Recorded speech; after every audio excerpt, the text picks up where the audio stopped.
Family Day, ladies and gentlemen. Let's skip the introductions. We all know the Halifax Hurricanes play against the London Lightning in the NBL's final rematch. And JP, it's quite fitting that we have this game on Family Day, the mother of all battles. Let's break it down. Yes, this is going to be a matchup between the number one offense in the league and the number one defense. Both of these teams have been absolutely dominant in their respective divisions this year as well. You have both of these teams being two of the three teams above 500 in the National Basketball League of Canada this year. So they have been absolutely dominating both of these squads. Halifax started off with a red hot start. London's on a winning streak right now. So this is going to be the matchup to watch for sure today here on Family Day. Yes, it's three wins in a row versus 10 wins in a row. We all know London played here Friday. They won against Orangeville, and that was a good game. Doug Herring finished off with 27 points. And as for Halifax, they're at the end of their Western road trip right here. They won against Kitchener-Waterloo around on Friday out of buzzer beater by Mike Poole, and then they went to Orangeville and gave them the business by 7. So a lot of things to take in. What are your keys to the game if you're Halifax? Well, right now there was 5 games in 7 days, if I understand correctly, so they're going to be fairly exhausted here. But right now, if Halifax wants to win this game, they have to keep the tempo to what they want it to be, because London, of course, likes that high-paced tempo and has been scoring the lights out in some of these games. If they can keep that offense in control and keep the tempo in control and play good defense, they're going to be in a good situation here. As for London, it's going to be the matter of trying to tucker out Halifax here, because this may be definitely a fun matchup here, and they have to try and get some good offensive shots against the number one defense here in this league. Absolutely. Folks, something's got to give, and you're about to find out. 3 games on the docket, but this one everyone's talking about. I've seen the social media about it, JP. I mean, they're going at it like gangbusters, so hopefully we have a good one today. Your opinion? Well, I definitely expect this to be a good one, a high-scoring game. As you mentioned, this could probably go up to at least 110 each in terms of scoring. And it's going to be a very packed crowd here at Budweiser Gardens here with Family Day, with Liberal Credit Union Kids Day going on as well. So the atmosphere is going to be electric here. Both of these teams are going to be duking it out here, as this could actually be a preview of this year's finals, depending on how things go. We're going to go upstairs. John and Chris will have the call, but first we have the national anthem, and Mike will the player will be following the national anthem.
Lightning fans, we'd love it if you supported our charity here today.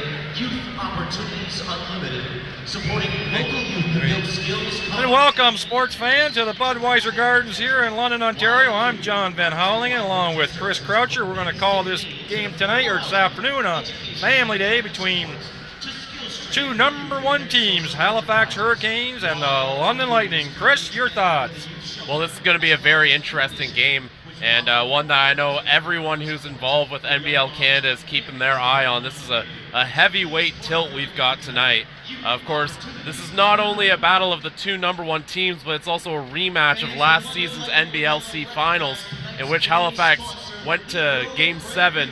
They were able to take home the championship, and it was a great series, and hopefully we're going to get some more of that tonight between these two rivals. Yes, so the two number one teams, first time they're meeting this year here at Budweiser Gardens. Halifax is 16-3, coming off 2 wins on the road here, as Aaron and Justin had mentioned in the opening credits there, and London 14-3, coming off a win over similar opponents, the Orangeville A's, whom Halifax beat yesterday in a tight game. We have the number one scoring team in the league, 116 points a game for the London Lightning, against the number one defensive team in the league, 98 points. Something's got to give today. And it'll be interesting, too, not only because this is two heavyweights, but it's also interesting for the fact that this is probably the best that these two teams are going to meet each other at. Halifax is just beginning a 5 games in 7-day stretch, and they end that stretch with London visiting Halifax. So thinking that both teams would probably be tired for that game, this is going to be two teams pretty much at the top of their game. Halifax might be a little tired from that battle against Orangeville, but they use their players so well. They have so much depth that I really think they're going to come out here and give 100%. And the other interesting thing to me is the fact that we talk about the London Lightning and the Halifax Hurricanes. Every time a London fan says we've got the best team, a Halifax fan says, well, you haven't played us, and vice versa as well. Well, it'll get settled today, that's for sure. Now, London is only a short 3 players, actually. There are 2 that are injured. Garrett Williamson, of course, the Canadian player, one of the top players in the league for the London Lightning, also a returning player. And, of course, Kyle Johnson, who scored 51 points against the Moncton Miracles, he is out tonight as well. So they're playing with 9 players tonight. Looks like Halifax has a full roster, so we'll see how it plays out. Looking at that roster for Halifax, we were talking before the game, they've had very little turnover this year. We always look on the transaction summary on the league's website. You see lots of action coming and going in the NBL, and it's a league that is going up and down, players moving up, moving down. Of course, injuries as well, but from what we can see, 10 players have played together over 15 games already together this year for Halifax, which is great continuity for them. And that really helps both the coaching staff and the players, because you get to build that. You get to get used to each other as players. You know where the other guy's going to be. You get that sixth sense almost on the court. And that's one of the things that Halifax has done well, is not shift things around. They made not a bunch, but they made some moves at the start of the year, but they like their roster. I mean, their record's 16-3. What's not to like? And of course, they had that winning streak to start the year as well. London's got a winning streak of their own here, but Halifax, almost in a similar way to London, has had these players play with each other so much that they've just developed that chemistry, and that's really what's led them to the top of the Atlantic Conference. Well, just looking on the face of it, it does look like it is a team effort from Halifax. Statistically, they're not really leading in a lot of categories except some of the key ones, which is obviously defense, 3-point defense, which a 3-point game is huge in the NBL, and the London Lightning are one of the best at it. And of course in steals as well. And they have a balanced attack. They have 6 players that have averaging double figures out of those 10 that have played together. So from what we can see, Halifax is a real team and a team effort. We haven't seen the head-to-head matchup yet this year. There has been lots of turnover on both teams, as there is in the NBL. And really from last year's finals, in tonight's game, there's only 1 player from London that's playing that was in last year's finals, and 2 from Halifax. And the other interesting thing with those Halifax guys, while they only have 2 from last year, the team 2 years ago, you've got guys like Tyrone Watson and other players who have played for Halifax before. They just weren't on that finals team, so there's even a sense of continuity. Mind you, they were the Rain Men before I get the comments telling me that's a different team. But yes, they all played in Halifax, and they get familiar with that team, that structure, that city, and there's a comfort level that gets built from that, and that really projects onto the court too. So, two number 1 teams looking for an exciting afternoon here. The place is starting to fill up quite well. I think, well, I'm not sure what the number's going to be today, but we're probably going to get close to the 7,000 mark, I'm thinking, today for sure, if not more. London, of course, is the leading fans in attendance in the league, have been, I think, since day one, really, and really have a model franchise going here. Lots of fan support, lots of excitement, and a beautiful arena that we're so proud to also call Budweiser Gardens to play this game in. Well, to put it in comparison, London's average attendance would beat most OHL teams, not just NBL teams. So well, that's saying quite something, and we know how popular hockey is around these areas. That's for sure, including the London Knights, of course, which are sold out every game at 9,000 and whatever that number is, 200 or something. And I've been to a couple games here. It's an exciting time to be a London sports fan. So we're waiting for the opening lineups to be announced. Some key players that came through in the last game for Orangeville in particular was Doug Herring Jr., which was a great mid-season pickup or early season pickup for London Lightning. He's played major minutes wherever he's played in the league, but he's coming off the bench for the London Lightning.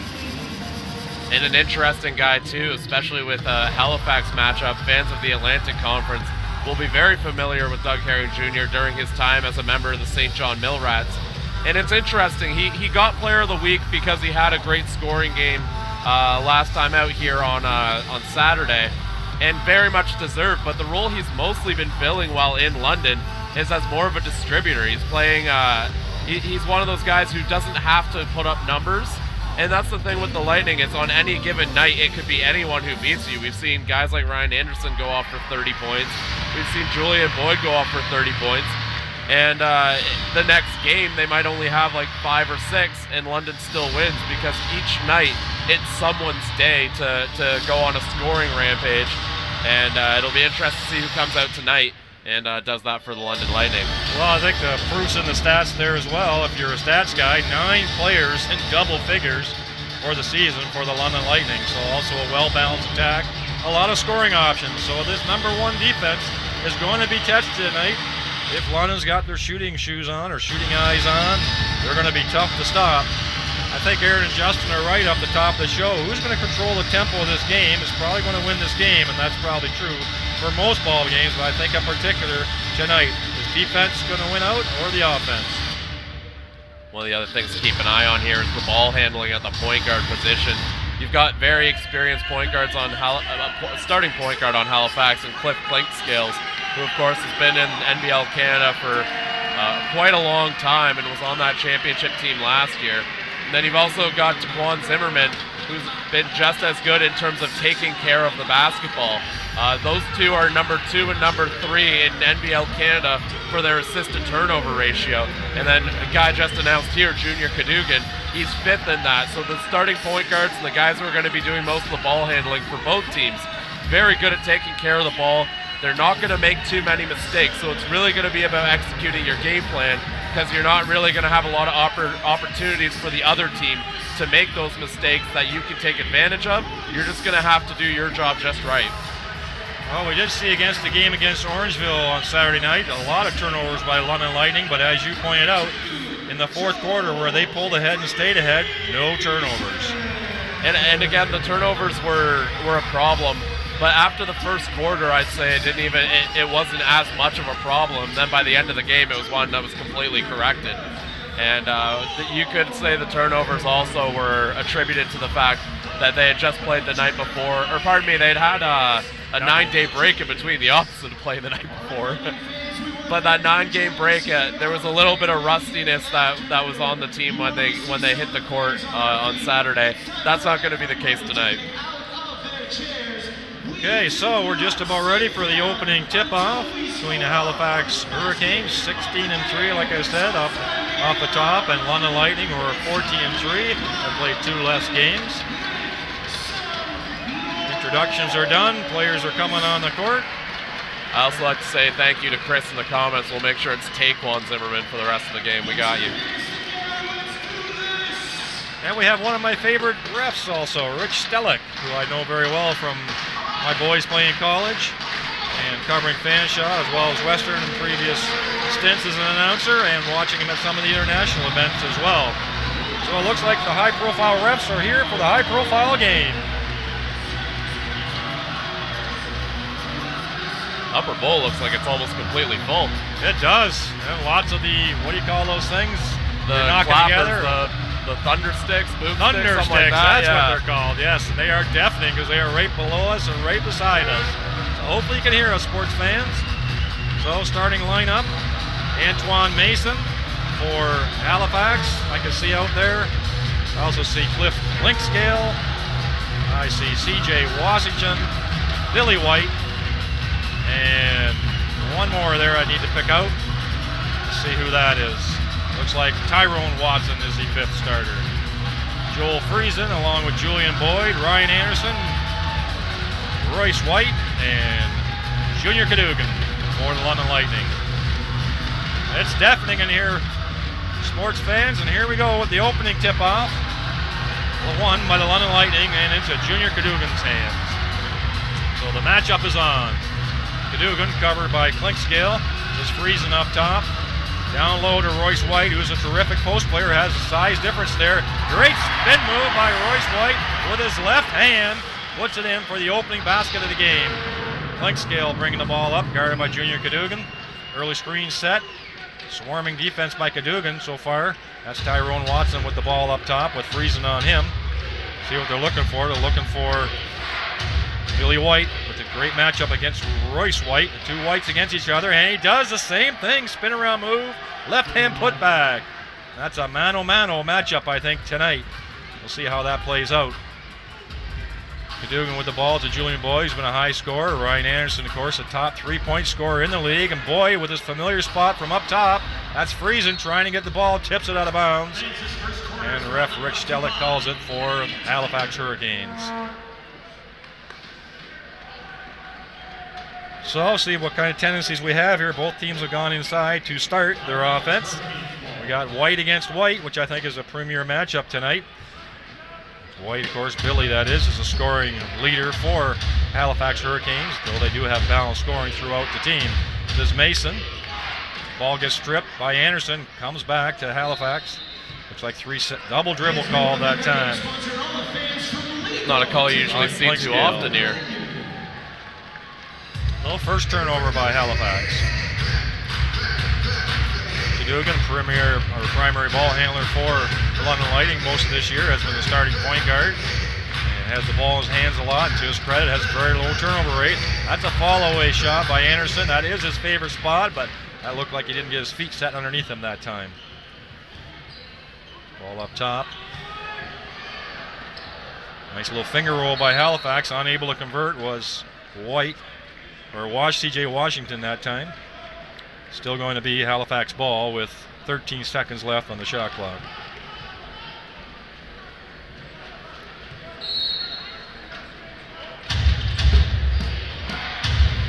Good defense by London, trying to prevent the ball from getting in bounds from behind the backboard. Throws it out quickly to the three-point line for Clinkscale. He's off, and Friesen skies for that rebound. London bringing the ball up. Early screen set by Julian Boyd. Junior Cadogan with a step-back jump shot, unable to convert, but a one-handed rebound and put back by Julian Boyd. Ball quickly down to Mason. I think that's going to be an offensive charge in that spin, and who else but Julian Boyd. He makes a three and hustles back on that quick turnaround to gain the offensive charge. Yeah, just a great sequence there from Boyd, who followed up. He was looking to make the cut to the basket, and Cadogan took the shot instead.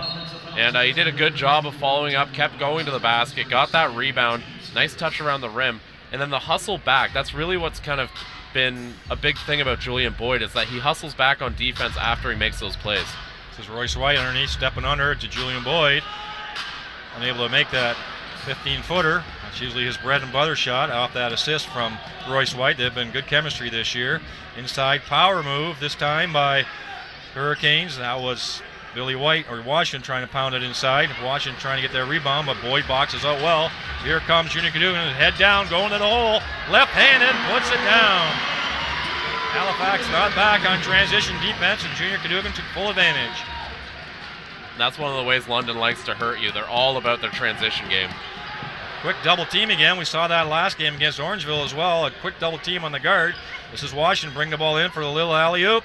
Easy putback for Antoine Mason. That name should sound familiar to you if you remember Anthony Mason from the New York Knicks time. That's his dad.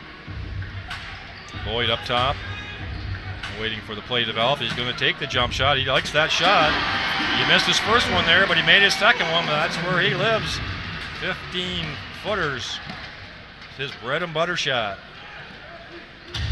Battle between Watson and Friesen that time. That's a Halifax basket. Good job to identify the mismatch there, Watson. A bigger player, so Friesen had to back off thinking he was going to go in, but Watson can make those shots. Anderson sort of rushed his shot that time.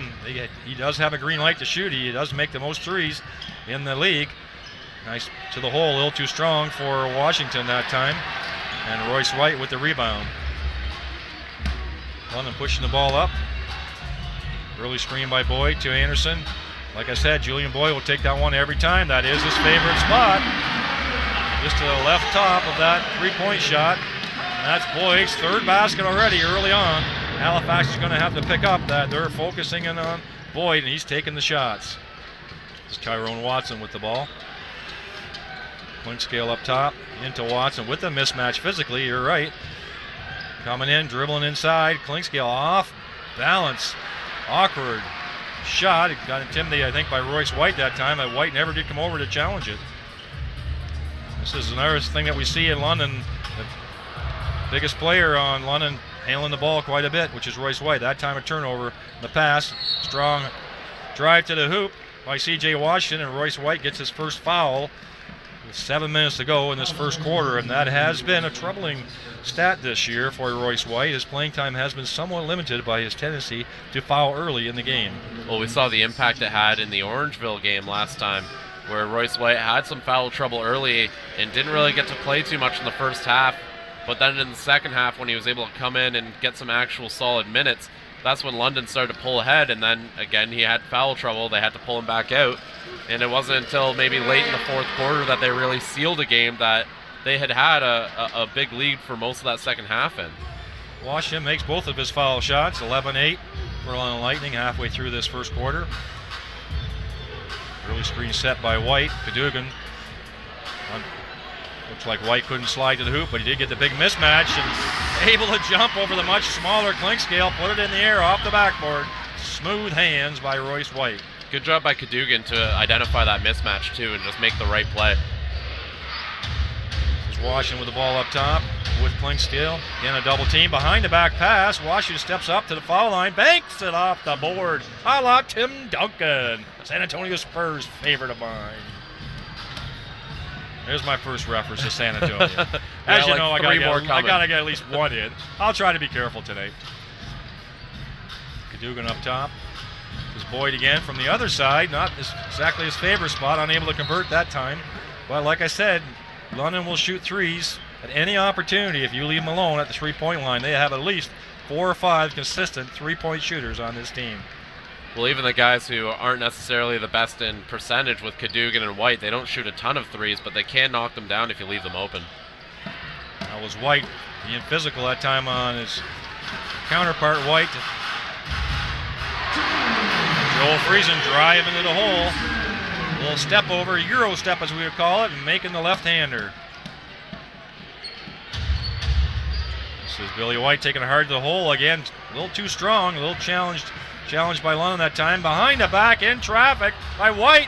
Unable to control, but his partner in crime, Julian Boyd, follows up again with the offensive rebound. Julian Boyd with 9 points already in this game. Just a great start, and he's helped London get this lead. Watson with the ball up top. He does have the size advantage. Boyd looked like he just switches pulled the off chair on him. It did. I thought it was a travel, but that is called a foul. It's like Boyd came over a little too late. Timeout called on the floor. 17-10. Halifax Hurricanes matching early in the offense, but London starting to roll. Good time for a timeout from Halifax. Julian Boyd so far, as you said, the primary scorer so far. A couple of easy baskets underneath in the offensive rebounds, and then a couple of wide open threes that he made as well. You know, the one thing that's really stood out to me so far in this game is how similar these two teams really are, both in terms of the makeup of their lineup and how they like to get their points.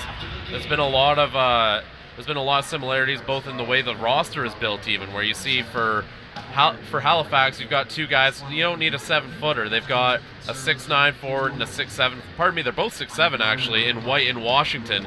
And those guys are their front court. And like London has a smaller front court height-wise as well. But whereas Halifax's front court is more built on athleticism, London's went for a little more muscle.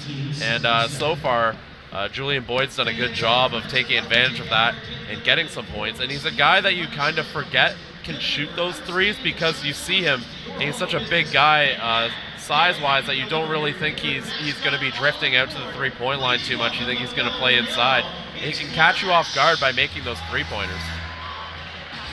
Yes, I do agree with all that, and I do see, if I look at the guard play, other than really Junior Cadogan, the guard play for London Lightning has really a size advantage over Halifax. If I'm looking at Clinkscale and Watson, even though Watson has some size on him, there is a size advantage that I don't see London using yet so far to their advantage. So far it's been White, really, and Boyd.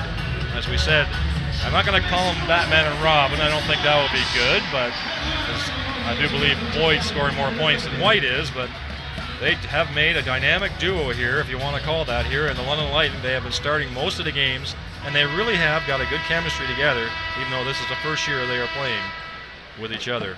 A couple substitutions in. I do see Marvin Singleton in, and I see Doug Herring Jr. in for the London Lightning, as well as Marvin Phillips. Friesen and White, Royce White that is, are staying on the floor. Good defense by Marvin Phillips, well known to London fans here, has been part of a championship team. In a long time, London Lightning. This is Friesen in the corner, and he makes the step back left-hander. And that's what Joel Friesen can bring, but of course Halifax fans know that. He was on that team that won the championship last year, and London had a bit of a, if you can't beat them, sign them moment by going and getting Joel Friesen. There's Mike Poole in the corner. The step back three-pointer, unable to convert. If you're looking at the stats, they are number 8 in the league, Halifax, in 3 points made. Marvin Phillips with a short jump shot from the feed from Royce White. White gets the ball. A little too fancy that time behind, lost control, thought it got tipped out, but it is Halifax ball. So we still have Billy White on the floor, along with Joey Haywood, a very familiar name in NBL circles. Mike Poole, as well as Antoine Mason taking that shot off the front of the rim. Kind of an interesting bit. Had Garrett Williamson been healthy, you would have had the first 4 Canadian Player of the Year awards in this game. 2 from Joey Haywood in the first 2 years of the league. Then Garrett Williamson won it 13-14. Tyrone Watson won it 14-15. Yeah, you were telling me that before the game. I was quite impressed by that stats. There's quality Canadian players in this league, all on these 2 teams.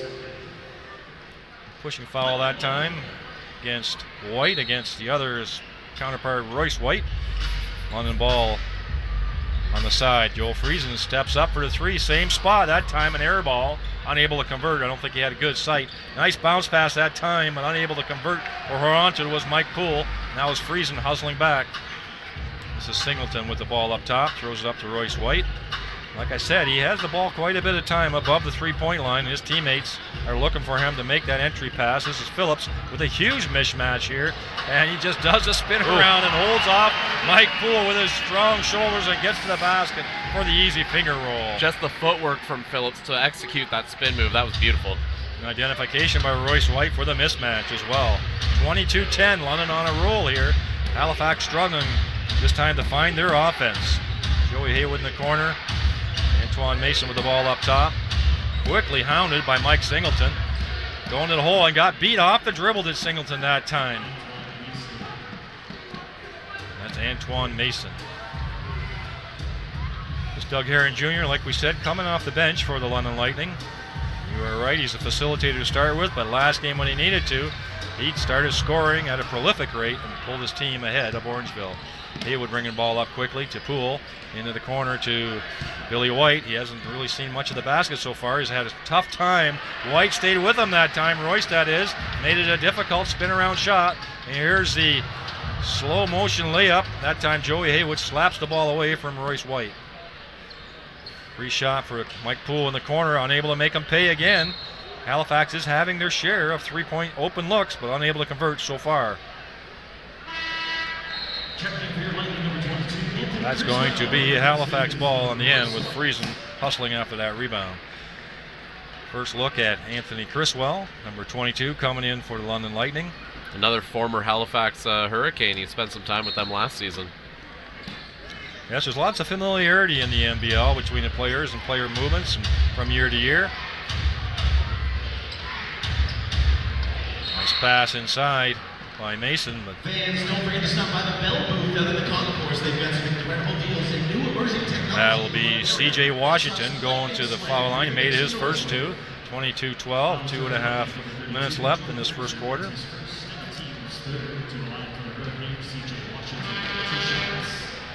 And he makes his third, looking smooth as anything off the foul line. Well, sort of an early storm here that Halifax had to weather. Coming out, London Lightning coming out full blast, of course, with lots of energy from the fans. And it's an exciting matchup, so they're staying within the game so far. I think they really want to stay in the game in the first quarter and see if they can't steady the ship going forward.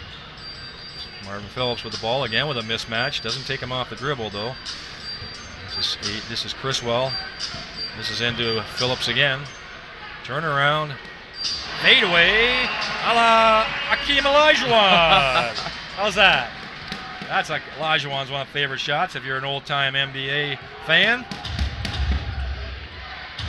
Well, I mean, it was a dream opportunity there for Marvin Phillips to get that shot. So. That's a great take on that. And nice physical take that time by C.J. Washington inside, able to push his way, put it off the backboard.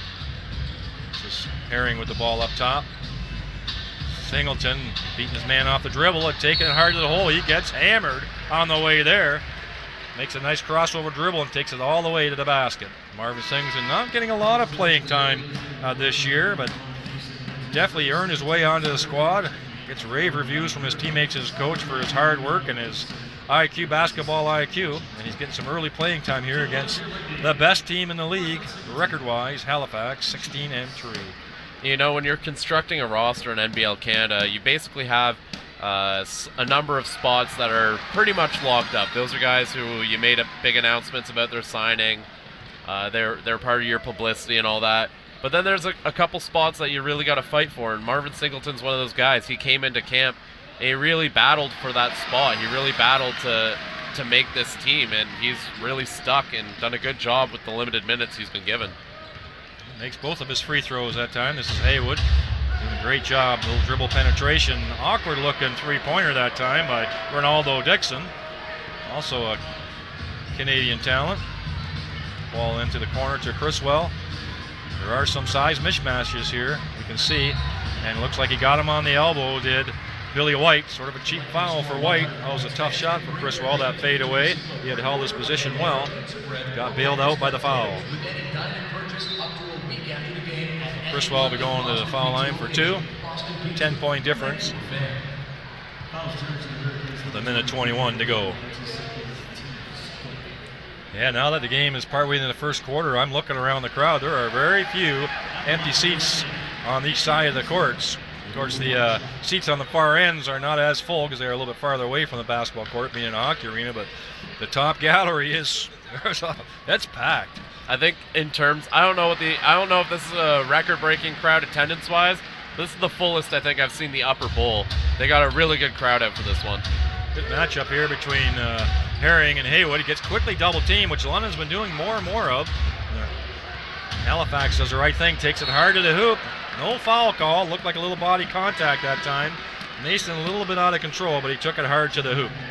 Billy White didn't seem too happy about the way that offensive play ran right there. Got a little bit scrambly, which I think is London Lightning's intention when they do the quick double team. You'll see it more often, fans, if you have a look when the point guard's up top where that dead zone is, or corner there where the half point and the sideline are. And Mason going hard against Singleton that time. He draws the foul.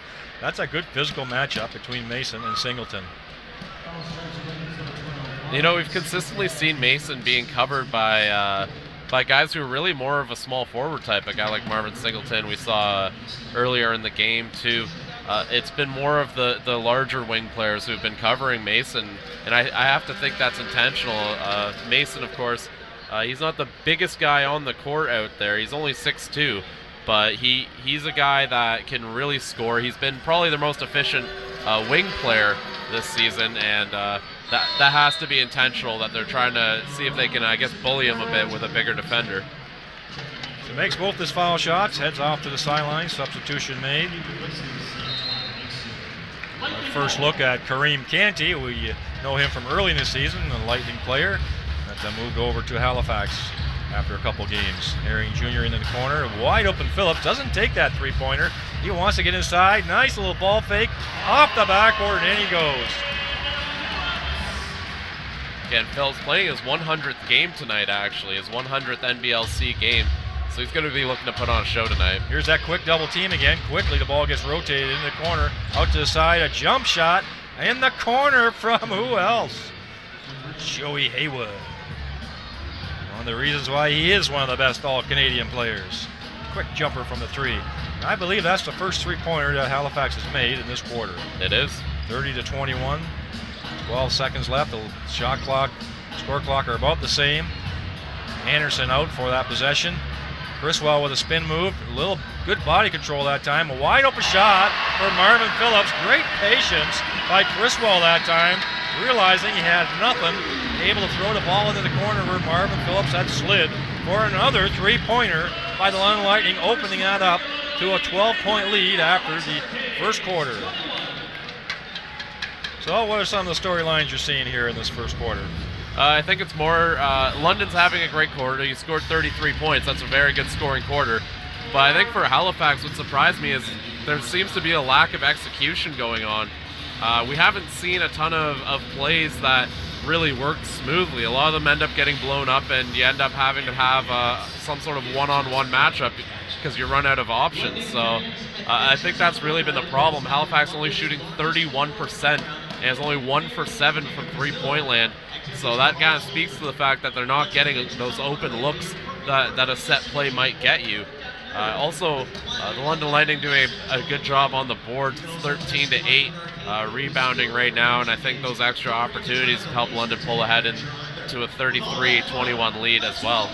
Well, London's dominating in the paint, and as well, they're shooting well from the threes as well. 3 for 10 already. We've also mentioned the depth that both teams have. London, pardon me.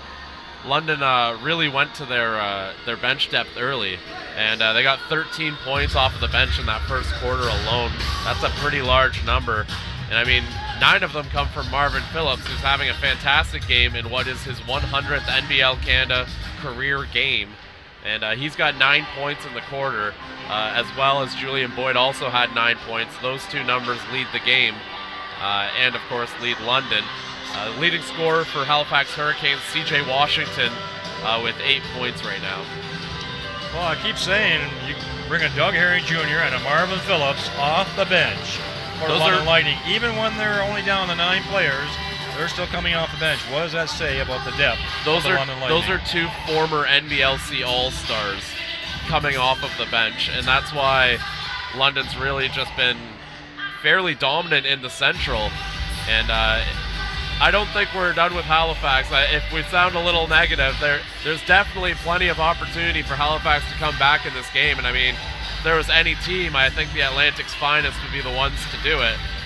So we'll see what happens in the second quarter, but Halifax, I think they really need to start being able to get those open looks.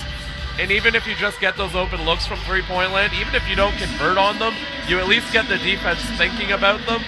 And so that creates space on the inside, because now you have to worry about those perimeter shots, but they aren't getting the open looks. So then there's no space, and we've seen almost the majority, I feel, of the points that the Hurricanes got there. Pardon me, not the majority, but they ended up having a lot of fouls called because there's so many bodies on the inside, and that's not necessarily a good thing that you're getting nothing but free throws. because that's happening because they don't need to space the defense. The defense doesn't feel the need to spread out.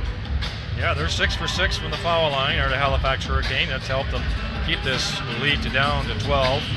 But yes, their offense is sputtering at the moment. Let's see what they've come in that time in between the first and the second quarter. So this is Kareem Canty bringing the ball up. Tyrone Watson, that's Joey Haywood. The 3 small guards is the lineups where they've gone with. Poole also not real big stature, and he took a 3-point shot, but that didn't look pretty, to be honest with you. This is Herring taking it to the basket. Marvin Phillips, again, he's being focused on this second unit. Unable to convert that time. Good defense by Halifax. Dixon is out there as well. He's the one lone big for Halifax right now. Looks like they're trying to do a little dribble penetration. That's a floater, which is corralled and kicked out. Dixon out to Joey Haywood again. Now he's the only one so far consistently shooting from the outside. That's his second one, and only the team's second as well. Herring up top, being guarded by Haywood, trying to funnel him to the right where he can get some help. Ball into Ryan Anderson. We haven't heard too much from him yet. There's Marvin Single again with the ball, and here comes Ryan Anderson swinging all the way around, and his first 3 of the game. Don't want to get him heated up. He'll be able to make quite a few if you let him open too long. Ryan Anderson, best free-throw shooter, 3-point shooter, and that's a great drive that time by Kareem Canty, taking the ball to the hole. London that time not back on transition defense in time to take the charge.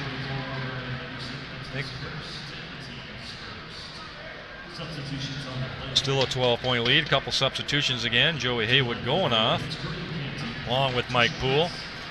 We'll have Taquan Zimmerman on the floor as one of the substitutes, and the return of Cliff Clinkscale.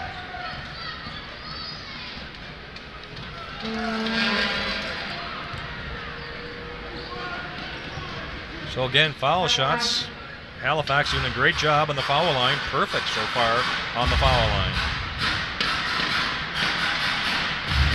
3-point attempt by Anderson, unable to convert that time. Singleton going hard to the basket. He had a size mismatch I should say, against Taquan Zimmerman. Took full advantage of it and drew the foul. That's the first team foul in this second quarter for Halifax. Royce White, Julian Boyd checking in. Marvin Phillips and Anthony Criswell going out.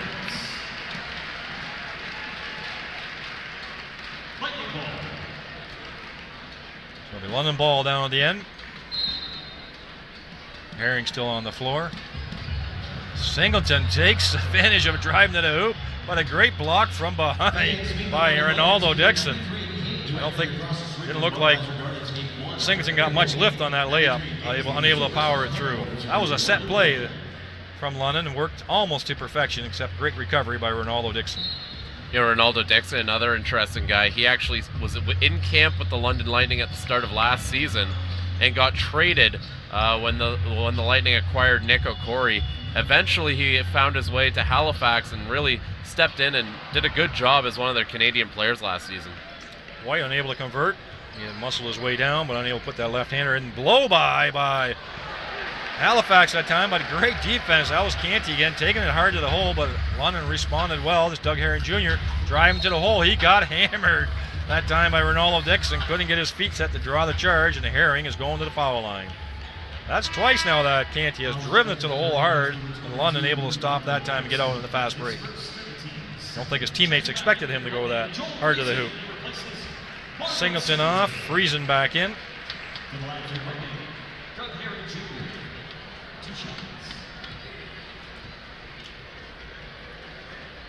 Herring shooting the first of his 2, makes his first one. He is an all-around player that way offensively. Can shoot the threes, can drive to the hole. Good in the foul line as well. And becoming a primary ball handler on the second unit, playing significant minutes. I don't even know if you can even say London has a second unit with only 9 players right now. Well, there's some truth to that, absolutely. Again, that quick double team. Zimmerman gets the ball inside, but unable to handle it. Was Billy White. And a charge that time it is? No, it's going to be called a blocking foul. Yeah, Watson actually leaned forward. White was pretty well avoiding the contact, and Watson leaned forward to try and make it look like he got hit, but no dice. Well, White so far staying on a foul trouble. I think he only has one so far, unable to convert that first foul shot. He's came back out for his regular rotation, which we saw got disrupted against Orangeville. We had 2 quick fouls. Of course, for those not familiar with Royce White, he's a former first-round draft pick by Houston, 16th overall, and had a bit of a hiatus in his career. He's come back here to restart his career in the London Lightning. That time, Julian Boyd, a little out of control, hits him with the body. And who is that again driving to the hole? I think he knows something about this London team, and that is Kareem Canty, taking it hard to the hole again and putting Halifax on the foul line, where they have pretty well living here, trying to keep pace with the London Lightning.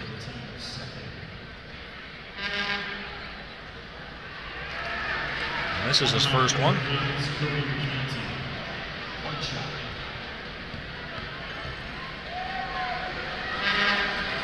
And converts the second. 39-27, still a 12-point differential here.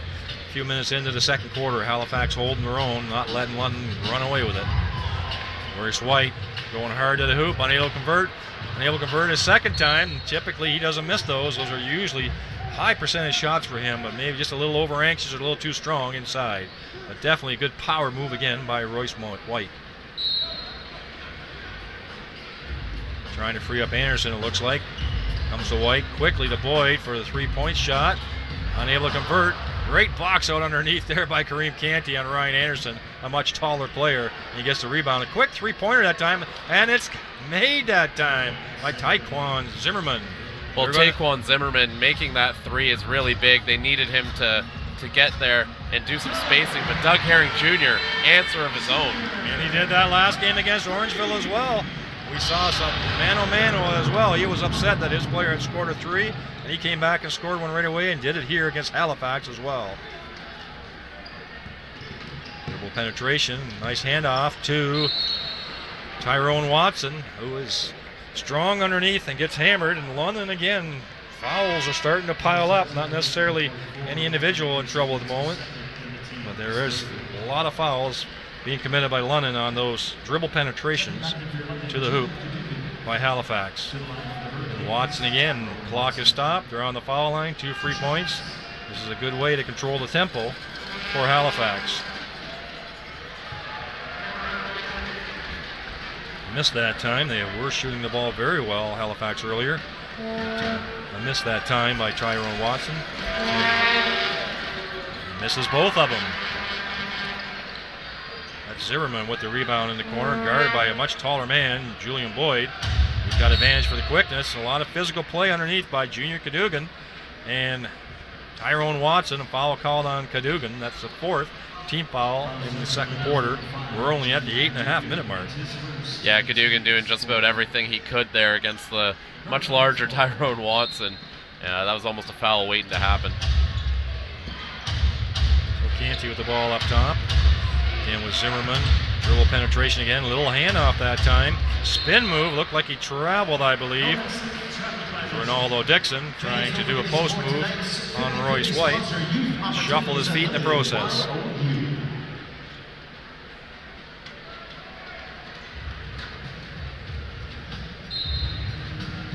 So Cadogan back on the floor. Herring, of course, played a long stretch of time.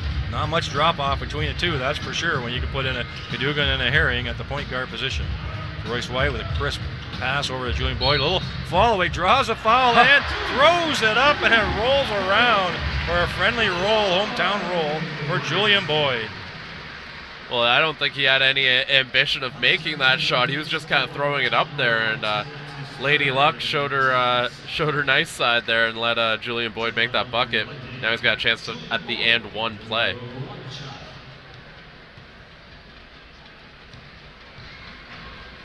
Boyd taking the foul shot and converts it. So the old-fashioned 3 is right. Substitution coming in. Looks like C.J. Washington coming in, and a little height coming in for Tyrone Watson. Watson played well underneath physically. for Halifax. 45-30. It's now a 15-point lead for London. Canty still on the floor, playing significant minutes for Halifax. That's Zimmerman trying to hang on to the ball. That's going to be an over and back. And what we can see, yes it is, and able to control. Another turnover by Halifax. That's 2 out of the last 2 possessions. Just no one on Halifax seems to be able to get into any sort of a rhythm right now. And we've seen a bunch of plays run for a bunch of different players, but none of them really converting, other than maybe Joey Haywood, but he's been a nice role player for them this year, not a guy you want to rely on to jumpstart your offense. White again missing that easy putback. Good hustle on the end there by London Lightning, trying to keep that ball in bounds. That was Julian Boyd, number 42. White struggling around the basket. He's had a number of opportunities, Royce has. I'm sure they'll start to fall for him later in the game. Getting lots of opportunities. But Halifax dodging some bullets there with those easy putbacks that have been missed by Royce White. Julian Boyd, good hustle on defense again. That's the second time we've noticed him back quickly on transition defense. Tough inbounds for Halifax. Barely able to get in. Friesen up top, guarding a much smaller player. Canty with the ball inside. Quick three-point attempt. Long three-pointer, unable to convert that time. C.J. Washington. He's got the length to shoot over a tall defender and was able to make that 3. That was a big 3 for them. They felt the game was getting a little bit away from Halifax, and they were able to convert it. There's a foul call, I believe, on Junior Cadogan. Trying to set a screen, never got his feet set. It's a turnover. It's really more of a body check than anything. Yes, I was not going to say that, but it wasn't the London Knights, but it was similar to a body check from hockey, absolutely. Canty, that time Cadogan stays in front of him. It's a step back shot.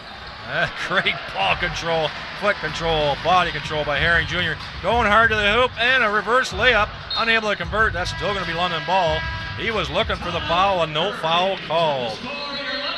So a timeout by Halifax Hurricanes, 45-33. It does seem that London has the better run of play, but they have not increased their lead. Halifax has been able to keep it at 12, even though they're looking a little uncertain on offense. In fact, both teams have scored equally in this quarter, 12 points for each in the second quarter. So it's really been a much more evenly matched quarter right now. I think one of the big differences is Halifax made 4 3-pointers in this quarter. That's where they made 3 of them in this quarter. So, I mean, for the London Lightning, now all of a sudden you can't just pack everyone onto the inside. You now have to guard that perimeter. That started opening up some other things. We saw C.J. Washington make that 1-3 as well. And that's going to open up more for Halifax as the game carries on. I think this time out here is that on the defensive end, I don't think Mike Leslie was in love with how they were playing defensively. They looked a little scrambly and disorganized. And that's why I think this time out here is to just get everyone back on the same page before they come out here and try to make some sort of a run at this London Lightning lead. Well, the 3-pointers were big for Halifax, making 3 in there, keeping London within reach. They didn't cut into the lead, but they did not let London get any farther ahead. And well, just watching this bowling down here in those white spheres, the kids look like they're having a great old time running in those. That sort of looked fun, but a little tiring maybe. Yeah. Those giant orbs they've got to run in, that looks like way too much of a workout for me personally. Pretty entertaining for the fans. Good entertainment here in the timeout. At the Budweiser Gardens here, I'm Jonathan Howling, along with Chris Croucher, calling the game for you this afternoon between the 2 #1 teams in the league, Halifax and London. So I see 8 turnovers I see here for Halifax, 4 for London. London doing a good job taking care of the ball tonight. 8 turnovers for Halifax, kind of surprising. We mentioned at the top that their guards really don't turn over the ball much at all.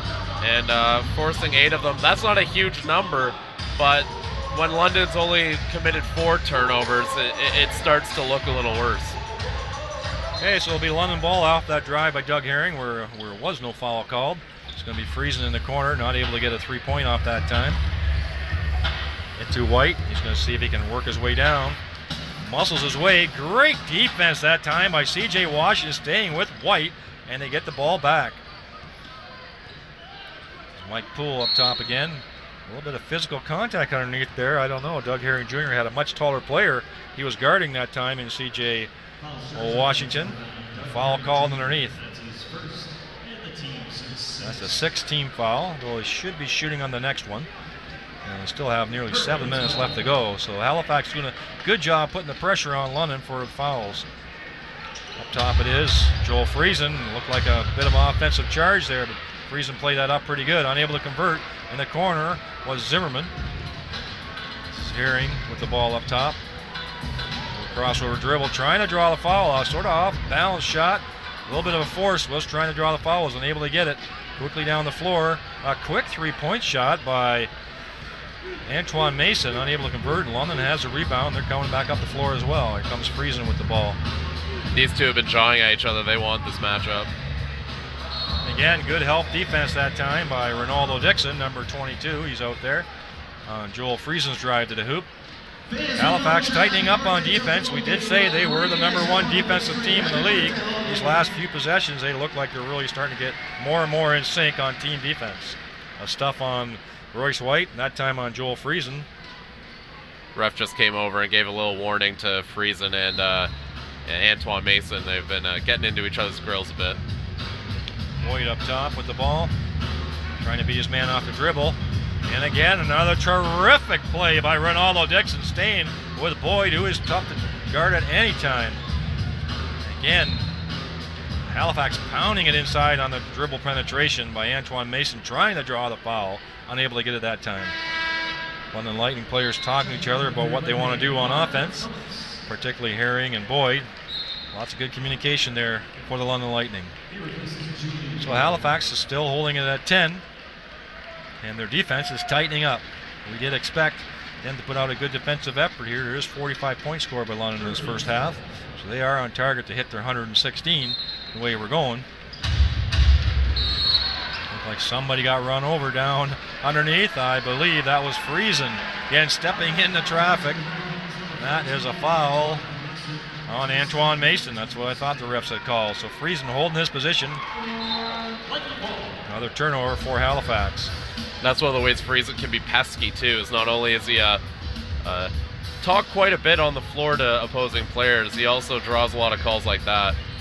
Well, we said before, he probably hits the floor the most of any player we've seen on London, and we haven't seen many other teams any different. That time, Junior Cadogan with a tough running floater that time. Just muscled his way up. Able to put the basket in for London. They've been stymied the last 3 trips down the floor.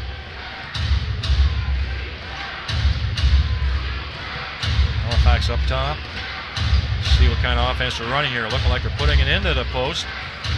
That is Dixon with a spin around move on White. It was a nice move. It's still a little too hard off the backboard. Doug Herring Jr. bringing the ball up. You know he'll shoot at any time. He's taking it hard to the hoop, dumps it out to Friesen. Good ball fake. Looks like he's going to go on the running. Nobody came and challenged him that time. Got to the easily into the paint.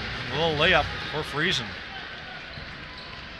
Zimmerman with the ball up top, being hounded by Herring Jr. Friesen up top, guarding as well. He's a great perimeter defender, is Friesen. This is Dixon with the ball up top. Does a spin around again. He's stuck there in the paint. Going to have 3 in the key if he doesn't watch out.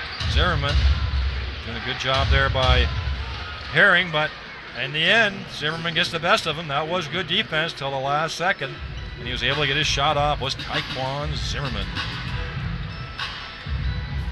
That's Junior Cadogan with a long 3, a little early in the shot clock. London back on defense. Good physical play inside between Washington and Royce White, I see that time. Both referee did a good call, not calling anything. Turnover there by Friesen. He went into traffic, had nowhere to go. And White does the foul, stopping the fast break. I'm not sure if I'd want him to be doing the foul, but that was a good foul to stop the fast break. But I don't know if I'd want Royce White taking it. He's actually not bad foul shape this game. That's only his second in the game, so of the guys on the floor, actually, he might have been the best guy to do that. Well, I get the sense Halifax is playing better, but they're not cutting into this league. It's still 49-36. London's actually up 1 point in the quarter. And but if you're as a spectator or as we're watching, I get the impression right now Halifax is sort of playing much better than they were in the first quarter, but no impact on the score clock so far. It's one of those quarters that if Halifax had played like this in the first quarter, we'd be talking about what a close tied game this is. But because they had that bit of a letdown in the first, they're now playing from behind, and London's a team that's not really going to give an inch if they don't have to. Mason makes his first one. How many foul attempts is that now for Halifax? Have been in the line. This will be number 14 and 15, I think. 14th. Makes the second one as well. One thing I did see similar was Mason's foul shot. Finishing, it looks the same as his dad, didn't it? The little hitch at the end. The little hitch at the end there, yes. Pushing foul that time by Ronaldo Dixon on Royce White. Royce White, not much on the scoreboard so far. He's been an impactful player, of course, physically on the court, but so far has had a tough luck shooting in close. Is leading the team with 8 rebounds, though. And that's the thing with this Lightning team is not everyone needs to have a big scoring game every time out. A guy like Royce White is perfectly fine having a game where he doesn't score a ton of points, but he still puts up numbers elsewhere and helps his team win. Well, of course, he's one with 3 triple-doubles this year alone. My goodness. Well, that's the career record for triple-doubles in a season. He did it in less than half of a season. Well, we know his story, right? Leading his team in the NCAA in 5 major categories. The only player in college basketball that year, led his team in points, assists, rebounds, steals, and blocks. That's really what got him on the radar for the NBA draft, and Houston obviously saw that and took a chance on him. So it's 49-38, down to 11 points. Those 2 free throws were made. London's been to the line, let's see here, only 9 times, right? So Halifax doing a good job of getting to the free throw line and converting. Turnovers, what are we at? 9-4 now for Halifax. So those are costly for them. Both teams will be shooting the bonus from here going forward. Both teams have hit the limit for the quarter. Still 4 minutes, so any fouls from here on in, both teams will be shooting. As per the FIBA rules, we're sort of modified FIBA rules, I would say, but it is international rules for a number of things.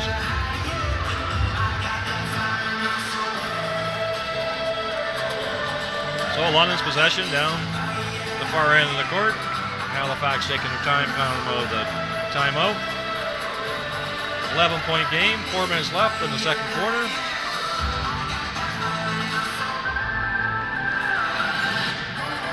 Antoine Mason still on the floor. Now I see Tyrone Watson has subbed in as well. So stepped out of bounds at Junior Cadogan. So that's a turnover for the London Lightning. Poole bringing the ball up as the primary ball handler. Up to Watson. Got Antoine Mason as well. That's a step back again by Taekwon Zimmerman, where he had made his former one against Doug Herring, unable to convert that time. Cadogan with the ball up top.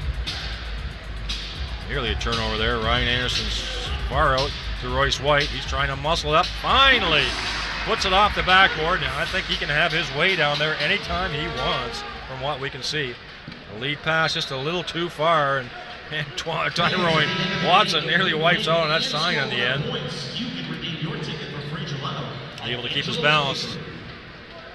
And that'll be the double-digit turnover number for Halifax, number 10. So the lead not changing whatsoever, no matter what strategies are being employed. And who's making what or turnovers. It's staying at 12 and 13 points for this quarter. Anderson, that free lane in the hoop. And Poole got beat off the dribble, and no help defender that time from C.J. Washington. A little miscommunication. Yeah, Washington just got lost there. I think that's what Poole's telling him right now. Poole did the right thing. He let him into the big, so yeah, you expect the help to be there. That's right. So Anderson, this is one thing I always say: if you're an opposing team and the three-point shooter, the other team hasn't shot many or hasn't made many, don't put him on the foul line. You're getting him warmed up. Yeah. Getting his shooting eye back. So Anderson at the foul line is a good sign for London, but I don't think it's a good sign for Halifax. Again, Anderson, a kind of hot and cold guy, so when he does get hot, he can really hurt your team. So you don't want to even give him any sort of tinder there. You don't want to give him anything to try to catch fire with. Mason with the ball up top. Marvin Phillips jumps out like a freight train up top. This is Watson. Mason again. Halifax turnover that time. Ryan Anderson leading the fast break. Throws it inside. That's a tough pass for Royce White to handle. But London back on defense. Poole gets cut off quickly that time by Cadogan. Up top, White with a mismatch on speed, but he was able to move his feet, alter that shot. Phillips able to dig it out of that pile up there. Cadogan into the corner to Anderson. He was waiting for that shot. He loves that shot. Just catch and shoot, unable to convert. That time, Washington with a physical rebound with Phillips all over him. Throwing it into the corner, and Halifax taking the quick three. Unable to convert, but two guys in for the offensive boards. Everybody turned their head that time, but White throws it quickly out to Cadogan, who's able to convert that contested layup. And the pace is heating up here quite a bit. Joey Hayward on the floor now as well for Halifax. It's a great outlet pass by Royce White, spotting that Halifax had not gone back. Step back jumper, which is an air ball that time by C.J. Washington. So after all that helter-skelter back and forth, it's now a 15-point lead. And timeout for the Halifax Hurricanes. They want to keep it. They don't want this lead going any farther going into half. They're going to need to make some adjustments, I think, at halftime. Halifax. Really, it's their first look at each other, so you sort of see the records and tendencies, and you look at all the stats you want. But until the players are matched up on the floor, basketball is such a game of matchups, physically, one-on-ones, and coaches making adjustment. This is really Halifax's really first look at the London Lightning as well.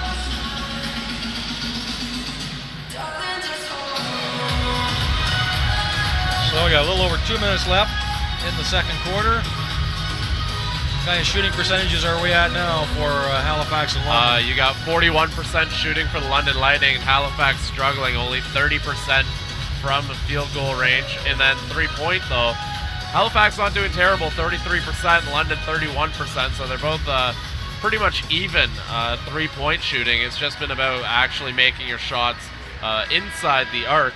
And again, we talked about floor spacing. I don't mean to keep harping on that one, but a lot of those misses are because London's able to have those extra bodies on the inside, because there's been no threat of a three-pointer from the Halifax Hurricanes, really. Well, there's been very few open looks underneath the hoop for Halifax. They've taken it hard to the hoop, they've rebounded hard, but every shot is pretty well contested. We see that from London collapsing. London does have a bit of a size advantage as well. So the shooting percentage for Halifax really hurting them now, and of course the difference in turnovers we've been talking about already. 15-point lead here, minute 53 into the second quarter. It'll be a London ball down at the end. Friesen on the floor along with the Cadogan. Like Marvin Phillips, Royce White getting lots of play time this second quarter, and Ryan Anderson. So we have Joey Haywood's back on the floor. We haven't heard too much from him in this quarter. Antoine Mason as well, along with Tyrone Walker, C.J. Washington, and big mismatch with Phillips and Haywood that time. And even this one's a big mismatch. Unable to convert off the backboard was Phillips over top of Walker. See lots of mismatches on the floor, and mostly in London's favor. This is Haywood to Watson. Watson's got the foot speed, of course, on Phillips, and he's got enough strength. The hook shot slips out of his hand. Cadogan pushing the pace. Again, we saw this last game as well, and converting at a high speed, rate of speed with his left hand. Cadogan's done an excellent job, just attack, attack, attack as soon as he gets that ball in a little bit of open court.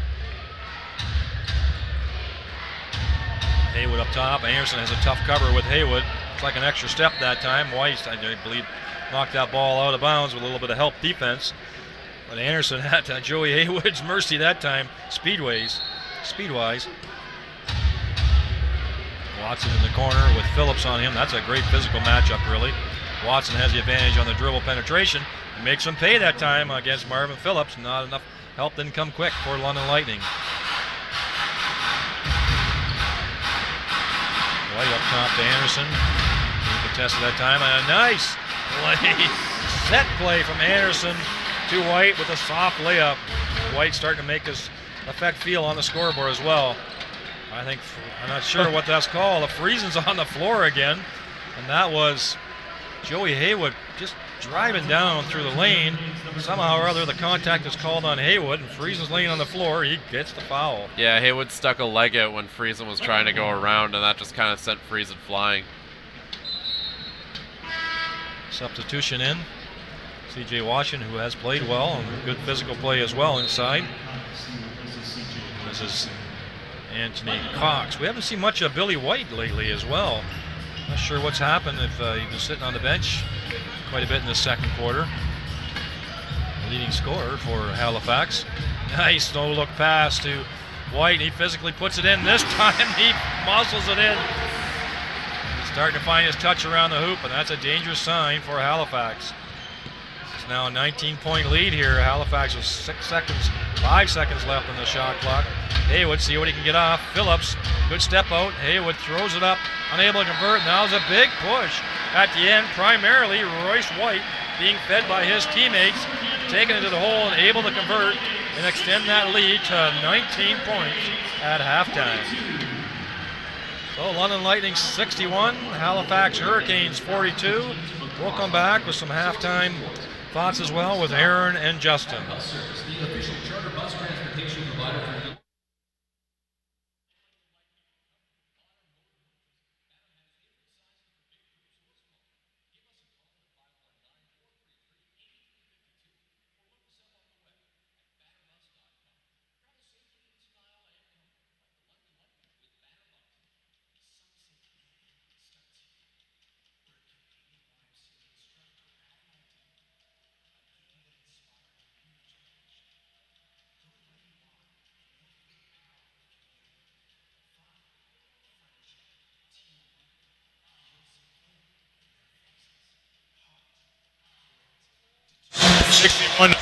At the half, London Lightning over the defending BLC champions, the Halifax Hurricanes. There with JP Prince halftime, and JP, the London Lightning playing the game, Halifax out of the paint, who has really struggling with turnovers and their ability to drive inside. Yes, right now you mentioned those turnovers. Halifax in double-digit turnovers tonight so far with turnovers. That has very much affected them on the offensive end. They're shooting just under 30% right now with about 29% overall. So Halifax's offense has just completely shut down here against this London defense. And London has just taken advantage of getting those turnovers with 15 points off turnovers tonight compared to Halifax's just 4. So right now London is just pulling away after one half of play so far. And a few weeks ago for the London Lightning, it's been the Royce White show, but they have turns for who the player was. Last Saturday was Doug Herring Jr.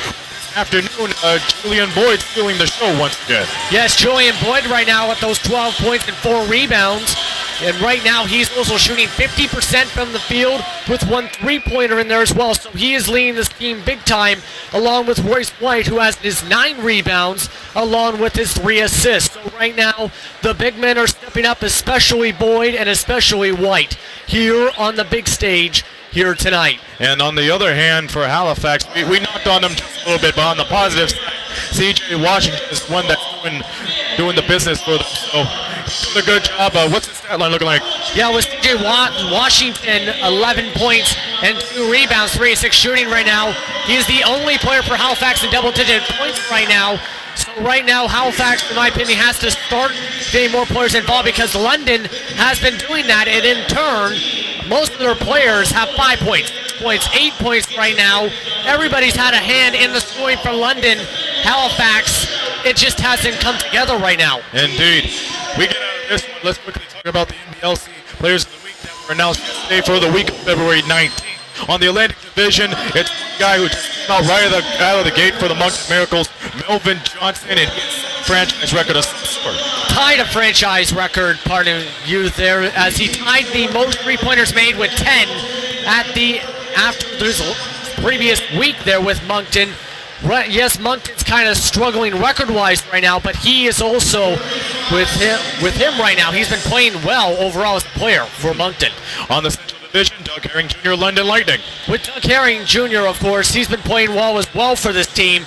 He has 5 points, 2 rebounds tonight, but he's also been helping with that distribution on the offensive end and helping with momentum here for this London Lightning team. And overall on the season, he's been really helping this squad.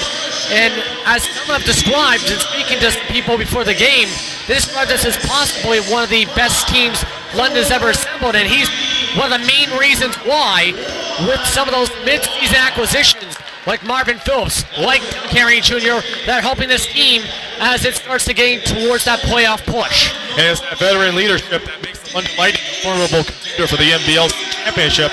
It's good champions right now, leading 19 points. So we go out of that when we go to the out-of-town scores. Moncton goes against the Island Storm, and the Island Storm running away with that one. Yes, the Island Storm at the beginning of the fourth quarter were up by about 29 points in that one. The Island Storm trying to get to the 500 mark with an 89 record right now. So right now, you have to wonder what Moncton has to do right now as a team to get things together, as the Island Storm, meanwhile, are starting to look like a bit of the dark horse right now for the Atlantic side. As I said at the beginning of the year, I seen them doing really good, and they're starting to get to that point as they get ready to get towards March at this point. And the Island Storm are in third place in the Atlantic Division, really getting closer to this 500 mark. So that win could really do a lot as far as standings are concerned. We got another game going on to start later. The Orange A's will play the Niagara River Lions, who beat the Windsor Express last night. The game, they just ran away with Chris Commons, ran away with 25 points, and it's coming to Windsor. A lot of Windsor is not happy about it, but Niagara's playing back-to-back games, so hopefully we'll see how that one goes. What do you think that one will go to? Well, right now, with that game right now, as you mentioned, with yesterday, it was Niagara who dominated the whole way, and of course, Niagara has just 6 wins on the season, and 4 of those have come against Windsor, of course. But as we mentioned with the game, which, by the way, is getting underway pretty soon against Orangeville, so that's going to be a good matchup right there. Niagara needs to win that game big time, as Orangeville has slipped to 4th in the division. So that is going to be a big game for the standings for Niagara right now.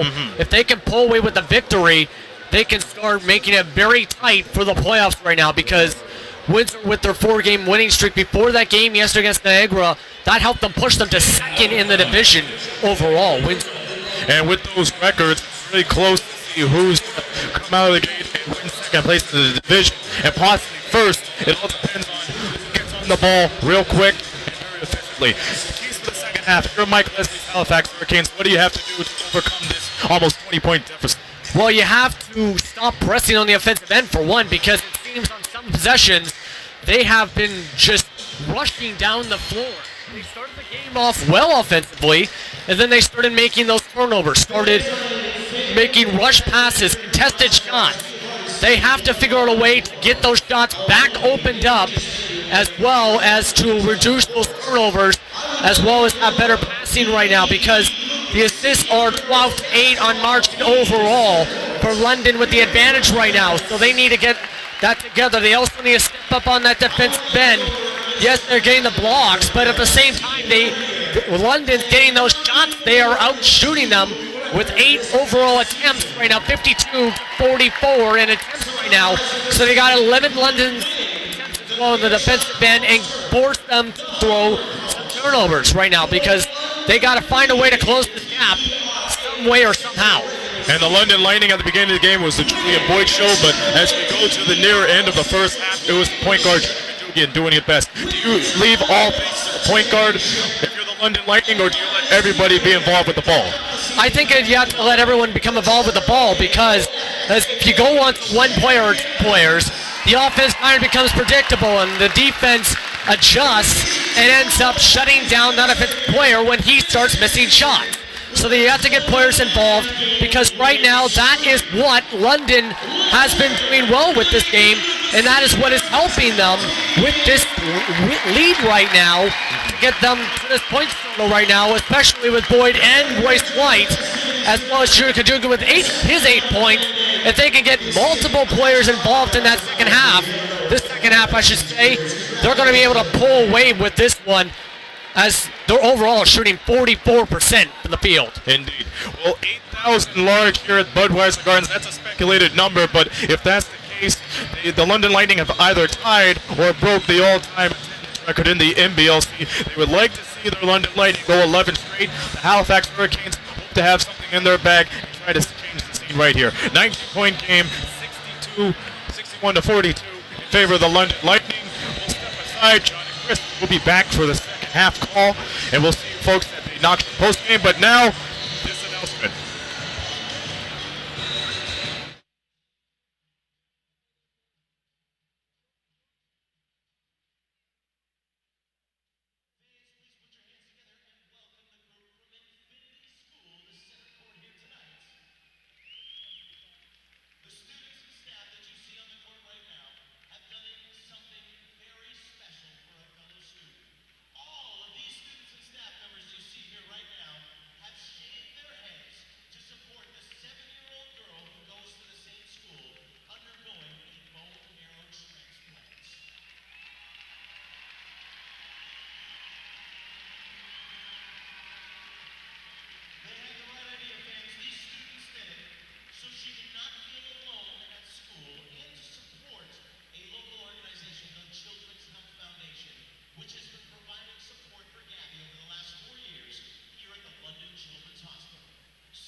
Delta is the official home of the London Lightning.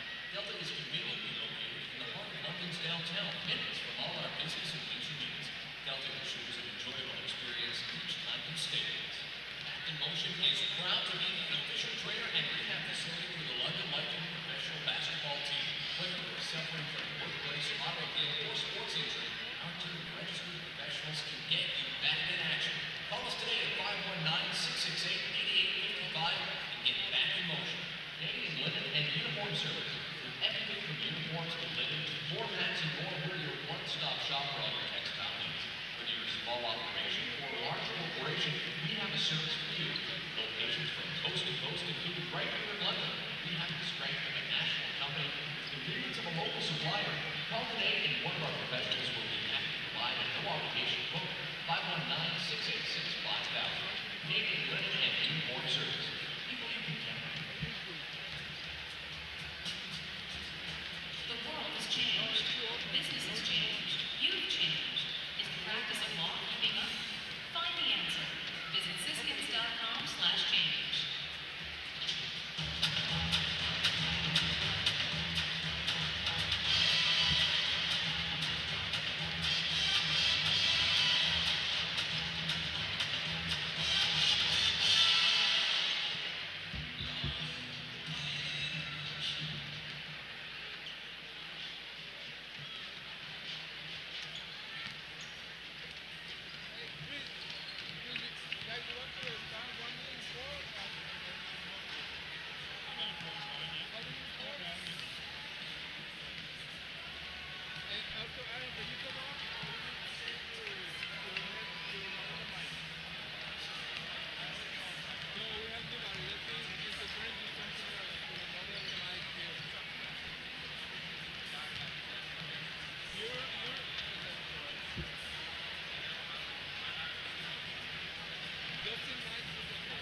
Okay, welcome back, sports fans, to the Budweiser Gardens. Between the London Lightning and the Halifax Hurricanes is an NBL afternoon family day basketball game. I'm John Van Houwelingen, along with Chris Croucher, calling the game for you here. And a 61-42 lead for the London Lightning at a halftime. The high-scoring London Lightning getting 61 points in the first half against the vaunted defense that we thought coming in from the Halifax Hurricanes, number 1 in the league, holding teams just at 98 points a game, being shredded so far, mostly inside the paint, Chris. Well, anytime you're projected to go over 120 points, you're probably having a good offensive game. And for London, the points in the paint have been a big difference. They're up 30-12 over Halifax in that category. And a lot of that work's been done by guys like Royce White, who had 11 points, almost all of those coming in the second quarter, and really stepped up his game. He also had 9 rebounds in the game. But the thing with the Lightning, as opposed to Halifax, I keep mentioning spacing. I think that's kind of been a theme of this game, that Halifax didn't create that spacing early. London's had it pretty easy defensively because of that, because they don't really have to be afraid of the perimeter shot. Whereas when London's on offense, because they've at least had those open looks from beyond the arc, you don't even need to make the three, but even just getting that open look makes the defense think about it. And Halifax hasn't really been able to generate open looks from beyond the arc. London has. Their shooting numbers are almost identical from beyond the arc, but the fact of the matter is Halifax are much more contested and much more difficult to make, whereas London has had the benefit of having the floor open up a bit because Halifax is scared of that three-point shot. Yeah, a lot of contested shots. We saw that from Halifax in the first half. Okay, so we're back at the second half. First turnover for London Lightning. Halifax with the ball in the corner with Royce White doing the guarding. Good hustle that time on the offensive board. That is Cliff Klinkscale. We did not see a lot of him in the first half, curiously enough. And Billy White, really our first good look at him after that first play in the first quarter. About 5 minutes, he did not play in the second quarter whatsoever. Halifax keeping him on the bench, but he converts his first 2-point attempt. This is White along with Walker. That's a huge mismatch. Unable to convert that time was Royce White. Running hard to the hoop is Washington, but who is taking that charge this time? What do you think? Joel Friesen Oh, again. it's Joel Friesen again. He's holding his elbow that time a little bit, but he saw him coming like a freight train. T.J. Washington draws another charge. He's limping a little bit slowly to the sideline there. He took a heavy hit. Again, Joel Friesen. Call him, I don't know what we're going to call him for a nickname, but he certainly is on the floor probably the most of any player we have seen this year. Ryan Anderson with the ball up top. Antoine Mason on top. This is now Royce White against Billy White, which we saw early. Holding foul on White that time. We saw that matchup early in the first quarter, and then both players went to the bench, and we never saw White come back out again. And Royce White started having his way at the end of the second quarter. So that's a good matchup to watch down below. So now Tyrone Watson, again going back off of Royce White. Is Friesen with the ball down up top. He's guarded by Billy White. I think he's got a foot advantage with him, and he does a reverse layup, and it bounces, rolls around, and he beats Billy White off the dribble. Klinkscale over the side to Walker. Again, featuring Billy White again against Royce White. Nice crossover dribble. That's a reach-in foul before the shot on Royce White, grabbing him as he blew by him on that crossover dribble. That's going to be the third foul there on Royce White, so not the worst time to have 3 fouls, but fouls will play a factor at some point with that number getting up there. Well, you do get 6 individual fouls in this league, so he's halfway there. 63-44, a little bit of time on the floor by the officials. I'm not exactly sure what that is. Are they giving him the shot?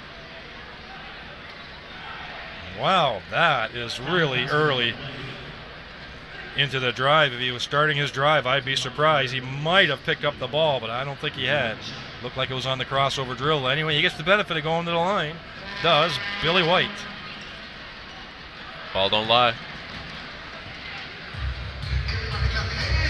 This is Royce White with the ball, taking it to the hoop. He gets hammered that time He just sees that mismatch, and his eyes light up, and his teammates do just like you do. They space the floor for him, give him the opportunity to take it to the hoop. That time he gets hammered that time by number 14, Antoine Mason, on a reach-in foul. That's going to be Mason's third. So now Billy White and Antoine Mason both at 3, and Royce White for the Lightning at 3. And a nice set play and a slammer by Royce White. They are really looking for him on offense right now, are the London Lightning, because points in the paint are huge for London Lightning in the differential, and they're just going to keep pounding it inside until Halifax adjusts. Walker up top to Antoine Mason. Clinkscale, we haven't heard too much from him offensively yet either. Down low is Washington with a nice little left-hander over Julian Boyd. Holding his own against a good defender. Cadogan playing major minutes again. London only has 9 players, like we said. They are down a couple injuries. Boyd inside gets fed. He's stuck. Friesen unable to come around and get that ball. Passed him a little too early. This is Walker driving hard to the hole, and he gets the friendly bounce, and an ill-advised pass by Royce White. That time in a turnover. A couple of quick possessions here. He steps out of bounds. Oh my goodness, Cliff Clinkscale. We do see that quite often on this floor. You had pointed that out a few games ago, that the outside line of this court is as thin as the lines that are on the court. Normally they're much thicker, and I think the players are sometimes deceived where they are with their feet on the floor. Dugan with the ball, early screen for Royce White. London searching for what they want to do here. Friesen with the early screen. Friesen is the one who set the screen. He gets hammered, and both players sort of coming off that with a little bit of wounds, I think. Friesen again hitting the ground, the back stanchion, and I'm trying to see who that is. Is that Washington that was trying to do the block, and he looks like he got the worst of it. He got an awkward collision there between the two of them. Yes. He I think he got Friesen's leg kind of came back and kicked him when he went up for the jump there. So Friesen at the line.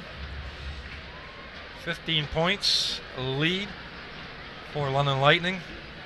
This is where I said last game, I'm going to keep talking about it, is sort of that elastic band of when you get to 20 points, I sort of feel the band's been snapped, especially when you're in the second half. It's so hard to come back from so far down in the second half, and we're getting closer and closer to that. Halifax needs to really think about a plan to get it down to 10 points or so by the end of this quarter. Give them a chance in the fourth quarter.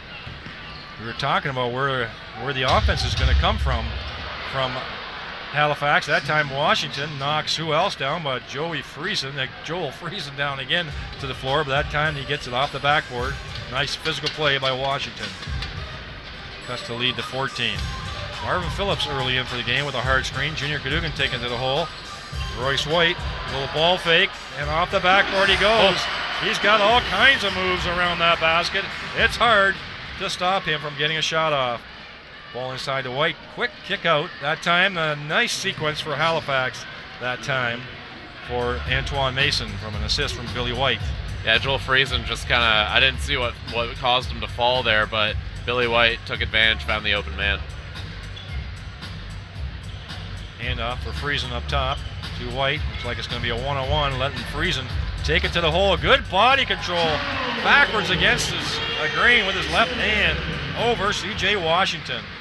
Those two are having a big battle. Washington with the height advantage, trying to take advantage of it. Nice bounce pass, and a great body move by Billy White to get a little bit of space against Royce White. Puts it in with his left hand. A little more offense coming from Halifax now. They've got it down to 13 points. Junior Cadogan with the ball, trying to drive to the hole. Long three-point shot by Ryan Anderson, and that's a big weapon for the London Lightning. Whenever they're looking for a shot, they know Ryan Anderson can get it off at any time. Clinkscale again with the ball, the handoff from Washington. Washington going to take a three. Unable to convert. A little bit of physical play underneath with Friesen on Watson, I believe. And I believe Friesen was holding the muscular Watson down underneath. Watson had got good position for that offensive rebound. So shot clock reset to 24.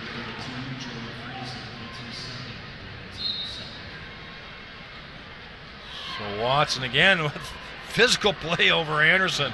puts it underneath the basket up for the hoop. Another Bad pass. ill-advised pass by Ryan Anderson. And Halifax is rolling a little bit here, and that's going to be Billy White. And, of course, a timeout called by the London Lightning, Kyle Julius. Unhappy with those long lead passes. At least 2 of them picked off right now. I'm not sure what he's complaining to the referee about, but that's definitely London's turnovers. It's down to a 12-point game, 7 minutes left in the third quarter. So Halifax offense coming to life a little bit that time, Chris. Yeah, and I think it was kind of because the London Lightning let them back in. We talked about the turnover battle earlier at the half, earlier in the first quarter. The thing with the London Lightning, they were doing a good job of not turning the ball over, but just like that, their turnover number now all the way up to 10.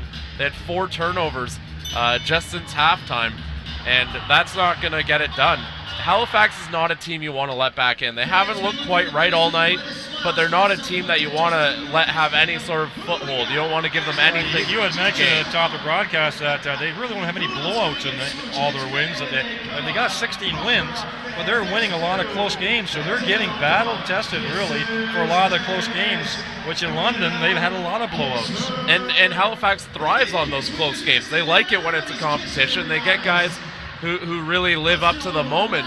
And when you make it close, for a team like Halifax, all of a sudden on the bench, it's like, here we go again, we got this. So you don't want to even give them that confidence of putting them in a familiar situation. You want to keep the lead big. And for the London Lightning, the turnovers, a little bit of sloppy passing, really opened the door just a crack here for the Hurricanes. Hurricanes now have to take advantage. Well, see if Halifax can keep the momentum going, or will this timeout by Kyle Julius set the ship right here for London Lightning. See, they got White and Phillips, Cadogan, Friesen, and Doug Herring coming in as well. So for Halifax, we have Watson on the floor along with Billy White and Cliff Clinkscale I see out there, as well as Washington is still out there, along with, did I say Mason, Clinkscale, Washington, White, and Watson. Those are the 5 for Halifax. So matchup-wise here, it looks a little closer, I think, for Halifax physically, based on the lineup they have on the floor and what London has, which I think got them into some trouble in the first half. So Herring here, guarded by Clinkscale, looking for White again, and Tyrone Watson, he's holding his own physically against a very strong opponent, Royce White, who is really known for his strength down low. And Watson doing a good job maintaining position, even deflecting the ball. Watson, a pretty bulky player in his own right. He's actually played the power forward position at times in this league, despite only being 6'5", so he can handle himself muscle mass-wise against a guy like Royce White. Nice pass that time, and that was Cadogan throwing to his offhand on the left. The defender had trying to go over and try to deflect that pass, and that was a beautiful entry pass by Cadogan. Foul out top by Phillips that time. Not sure why he had to reach in. Defender had no chance of doing anything with the ball.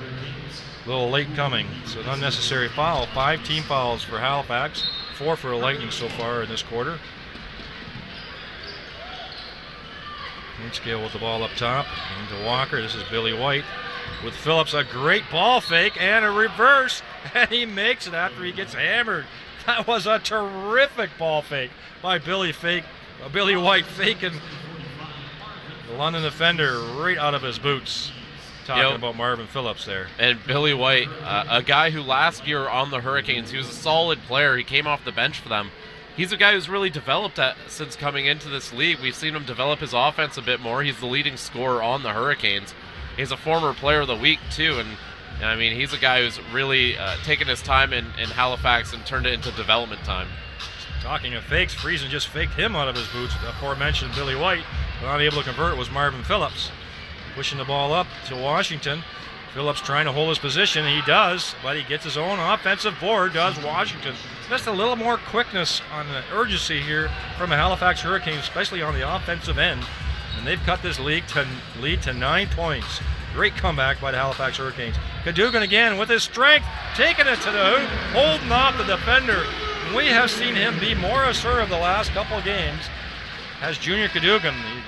Most of this year we have not seen him doing that. He hasn't needed to do it, but he's feeling the need in this game. That's third time tonight. He's taken it hard to the hole and converted. Yeah, Cadogan's been more of that general type. He's been the guy who distributes the ball, runs the offense, and he's made his shots when he's taken them, but he hasn't really needed to take a bunch. And we've seen these past 2 games, he's really starting to call his own number a bit more. That's going to be a technical foul there on Cliff Clinkscales. Curious time to get a technical foul. I'm not sure what he is complaining about. Cadogan definitely was fouled on the play and had enough strength. And he's out. To finish it. Now he just got kept on talking. And Rich Stellick is not taking any of his guff. He is out of the game with the second technical foul. And we have huge respect up here for Rich Stellick, the referee, doing this game. He must have said something that crossed the line. And Cliff Clinkscales, a veteran, he shouldn't be getting 2 texts like that just from talking to the refs. It didn't look like he was even yelling or screaming, so whatever the cause was. Yeah, absolutely. Must have been something said that the ref just wasn't okay with, so. That's a big loss for the Halifax Hurricanes. He's not really their biggest scorer, but he is the leading assist man for the Halifax Hurricanes and one of the top in the league in that category.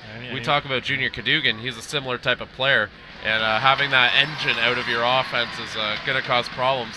Right at a time where Hurricanes looked like they were turning things around a bit. He was part of that 5 group that was doing so well offensively with Halifax, so I'm not sure how that's all going to work. He needs to run off the floor back to the dressing room now, going past the referee that did kick him out, and he's not saying a word. Good for him. But yeah, that might be a momentum changer for Halifax, or it might get them going. Who knows? Well, it's curious timing. We didn't really see the reason why. Herring up top with the ball. Really screened by White. Going hard to the hoop, and nice little dump off of the last second. Terrific left hand. He can do right or left, Ken Royce White. And his teammates are really looking for him underneath. So Haywood's the replacement that came in. White down under, guarded by Anderson, much smaller man. White looking for the kick out, and here's Haywood. He makes the 3. Does Joey Haywood. We were wondering if there's anybody that's sort of like a Vinny Microwave Johnson, if you remember him from the Detroit Pistons. I said Haywood, and you thought, I don't know, but I still think he can light it up when he needs to for his team. Air ball that time by Junior Cadogan late in the shot clock. So it's a 13-point game here with the London Lightning and the Halifax Hurricanes. 5 minutes left in this third quarter.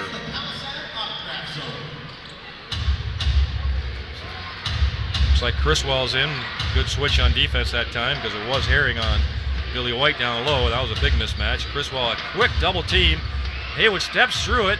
Walker, nice little inbounds, and a block from behind by Anderson called a foul. But again, Billy White in good position and great feed by Tyrone Watson.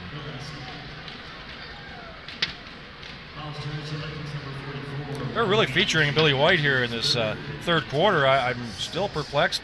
You think he was sitting off because of foul trouble maybe in that second quarter with the two fouls? Well, I think with Halifax, one of the things is they never really play someone for huge minutes in any given game. And for Billy White, I think there was a recognition that some of the guys that he was matching up with defensively weren't good matchups for him. So you sit him on the bench for a bit, almost let the other coach forget about him, and then when you find a matchup you like that you can pick off, that's when you send him back out there. And I think that's what they did with Billy White. They just sort of waited for the right time to bring him back in the game, get him involved, and get him matched up against guys that he could actually play comfortably against. Well, he's doing a good job in this third quarter, bringing his team back into the game. It is back up to 12 points again, though. Criswell up top, looking for the big guy underneath, Royce White. Criswell with the jump shot, and he makes it. Smooth-looking jump shot over a much smaller defender, Anthony Criswell. Haywood overside, quick shot by Poole. He steps into it, unable to convert. White going after the rebound. He got fouled doing it. I believe that's going to make him 10 rebounds, if not more. He's got a double-double going, I believe, already. Yep. He's already at 19 points, 11 rebounds. There you go. Yes, he's really come alive since he came back at the second time around in the second quarter. Has Royce White. He could have had probably an easily 8 or 10 more points for all the misses that he's had. Easy putbacks, but he's come alive now for London Lightning, playing significant minutes in this third quarter. Should add only 3 assists in case anyone's curious if he's getting near that triple-double. He's not quite there. Well, tonight it looks like they're feeding him instead of him feeding everybody else. And that's the way it is in basketball. All depends on matchups. Can you stop this one? If not, we're going to keep giving it to him. And they're going to keep giving it to Royce White. Makes both his foul shots. Back to a 16-point lead. So a nice run by Halifax in that third quarter, but now they've sort of sagged a little bit and have given back the lead to London Lightning. 86 points in the third quarter. This is a high-scoring game for London, even by their stretch. That time Criswell stays on the floor. And Billy White, I really like, now that he's got the ball, he has some freedom to put it on the floor. I love his game. He's hard to stop. Looking for Herring down below. He's got a mismatch with Poole down there. He's going to go right over top of him, I think. And he does. And he creepy crawls it in after he gets hammered, and the ball is in.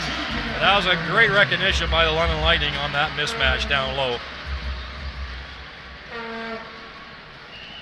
You know, one of the things that makes Doug Herring Jr. so dangerous is the fact that he's as good either with or off the ball. So you can play him at the point guard position, and he'll handle that just fine. But you can also play him alongside Junior Cadogan when you want to go a little smaller. And that just gives you a very dynamic scorer at the 2 spot. So you put Anderson at the 3 spot as a stretch 3, like if you want to call it a stretch 3. He can shoot the lights out and take it to the basket. Well, that's exactly what they've done here. They've gone on a smaller backcourt, but the front court's still big with White and Criswell. Yes, they are. So Haywood up top with Poole. That time Anderson steals the ball. He's going to take it hard to the hoop. And a great block and a great patience that time by Ronaldo Dixon. But London fighting to get the ball back at that. Shot clock's at 15 because it never did hit the rim. Here again, going for the post-up move. He's going to need some help. Doug Herring throws it up off the backboard and gets the foul. Again, they're just going to keep working it and working it. First it was White, and now it's Herring Jr.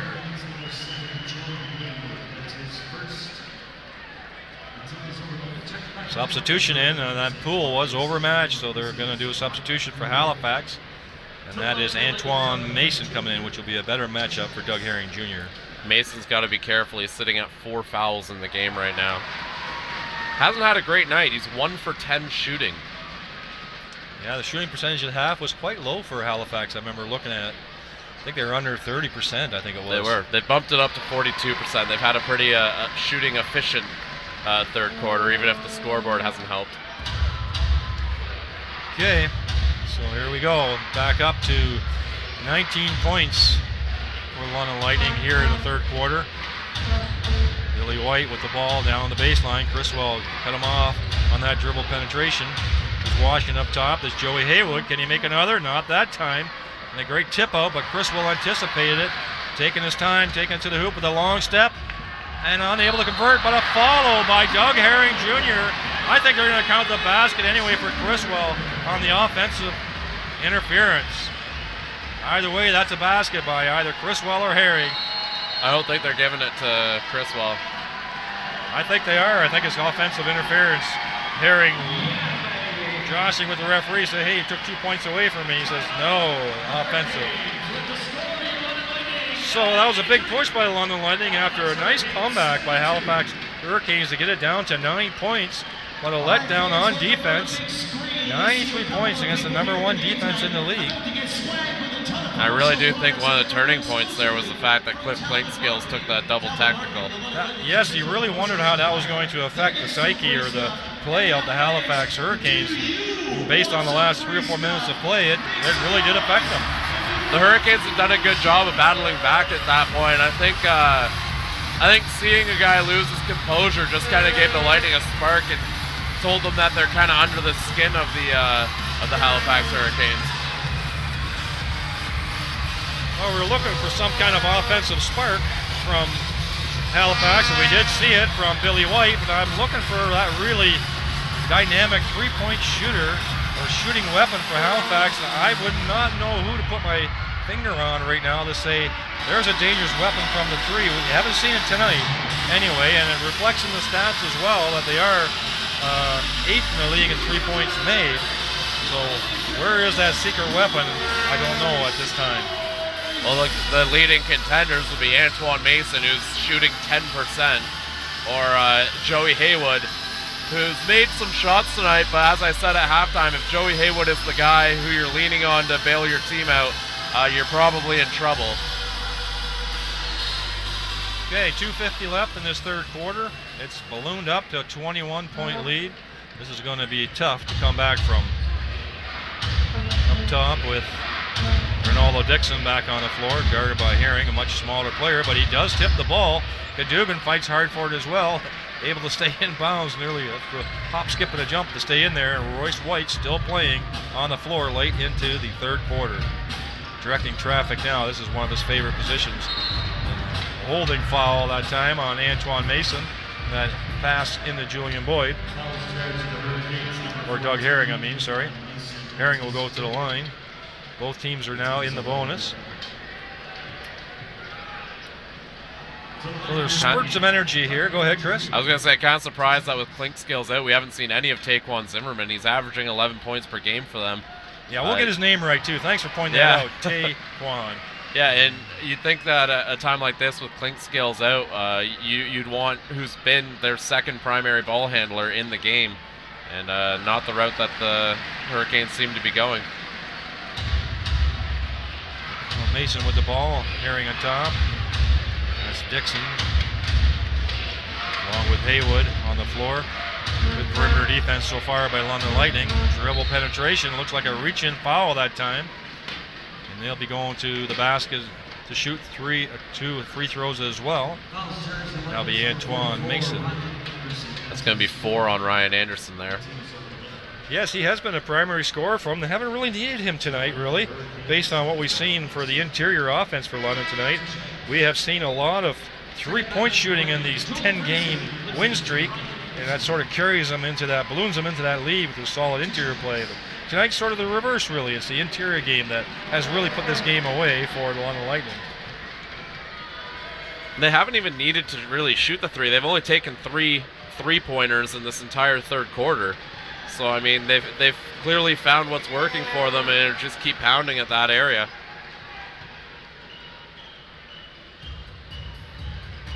Junior Cadogan with the ball. Joey Haywood on him. Griswold getting lots of playing minutes as well in the last few games. He has been playing well. Looking for Cadogan up top, trying to get it into Royce White. White has definitely got the mismatch and just physically takes it to the hole. And no way Billy White can get there in time to stop him. His teammates are really looking for him on the floor. I think this is one of those games where it's sort of payback time for teammates back to Royce White for all those assists he's given them the last 10 games. Although I do think White might have gotten away with one there. He gave a bit of a chicken wing to Antoine Mason there. Chicken wing, eh? I haven't heard that one for a while. I know what you mean, though. I'm one of my pet moves, so I sort of do it out of necessity, you know. Don't have quite the foot speed anymore. White, second foul shot, able to go in as well. So Halifax searching for answers, not only in offense, but also on defense. They've given up nearly 100 points here, and it's not the fourth quarter yet. Haywood up top with White on him, driving to the hole. A nice little scoop shot over a much taller defender, but he had the foot speed on him and got up quicker. Griswold with the ball up top, looking for Junior Cadogan to come around, unable to give it to him. Friesen with the ball, looking for the lob pass. No, actually, I thought that was a pass at first, because Herring had the man posted. He makes it 3. Instead, he definitely fooled me on that one. Long three-point attempt, ill-advised. London Lightning doing semi-fast break with Royce White again, going to the hole, and nobody able to stop, and just a little too much finger roll that time for Royce White. That would have been pretty. Washington with the ball up top. Deflected that time by Herring. Look at him hustle, and even a better hustle that time by Antoine Mason, holding up Doug Herring Jr. No let up in Mason's game, as we can see, even though they are down by 24. And he'll be going to the foul line for 2 as well.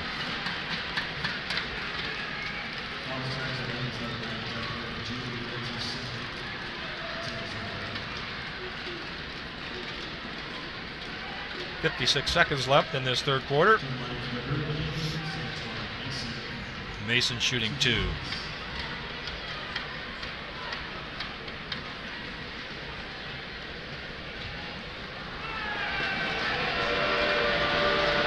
Like we said, a good crowd out tonight. They are razzing the shooters at the foul line.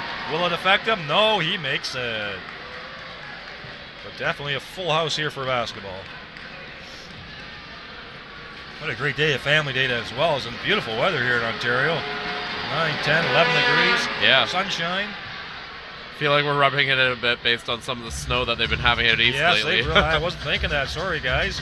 That was not intentional. I'd forgotten that you had gotten so much snow and storm out east. And here, it's been a peculiar winter, very mild here. We're not expecting it to last, mind you, but we're enjoying it while it's here. White up top. Got a great first step, does White. A nice soft touch off the backboard over top of Royce White. His first step is deadly, and the great ball fake high up over his head. The defender is really at a loss which way he's going to be going. And he rides Royce White that time right out of bounds, trying to contain him. The two Whites are a good battle. It's Herring Jr. He beats his man off the dribble, uses his body off the backboard, but Dixon just enough to keep him off the basket. That time I think Friesen played hard defense that time, just a little too physical at the end.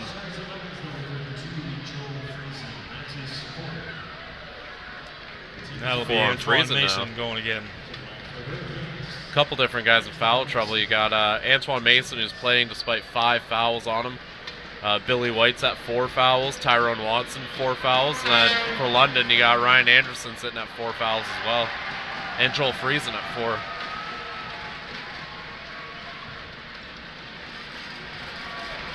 He makes his first one. Unable to convert the second. Criswell with the offensive board. He pushes the ball up the floor, looking, trying to do the step over, and that's a tough collision with Tyrone Watson. I think he can hold his own, Ken Watson. He's built very strong. And Criswell taking the worst of that one, trying to step around to Watson, but Watson in good position, anticipating. You can see it from half court that Criswell had his head down going to the basket. 3 seconds on the shot clock, and Haywood get a shot off. Unable to get it to his teammate in time, so a big push by Halifax early in that quarter, and an even bigger push by the London Lightning. It's 180, yes, home fans, 100 points. Really against what was the #1 defense in the league coming into this game, with Halifax holding their opponents to 98 and 80 points for the Halifax Hurricanes. Please welcome Alex Hacker to the court. So let's have a look at some of the stats, Chris, see what we can glean from there. Yeah, London's been shooting the ball well, shooting 50%, Halifax 43%. Halifax, it doesn't seem like a bad number, 70% at the free throw line, but when you consider they've had 24 free throws, that's a lot of points they could really use right now. I think the turnover battle actually got better for Halifax somehow during that third quarter, at a time where not a lot of other things went right. Halifax, scoring-wise, actually had a pretty good third quarter. They scored 38 points in the quarter. 38 points? A lot of the time, that would be a great quarter for a team. But it's not so great when you let London have 39 points. Wow. So a little bit of defense, and they could have really changed the outlook of this game. Unfortunately, that did not work. The points in the paint actually closed the gap. It was 30 to 13 at half. Well, that's the Billy White and now it's 48 to 38, still in London's favor.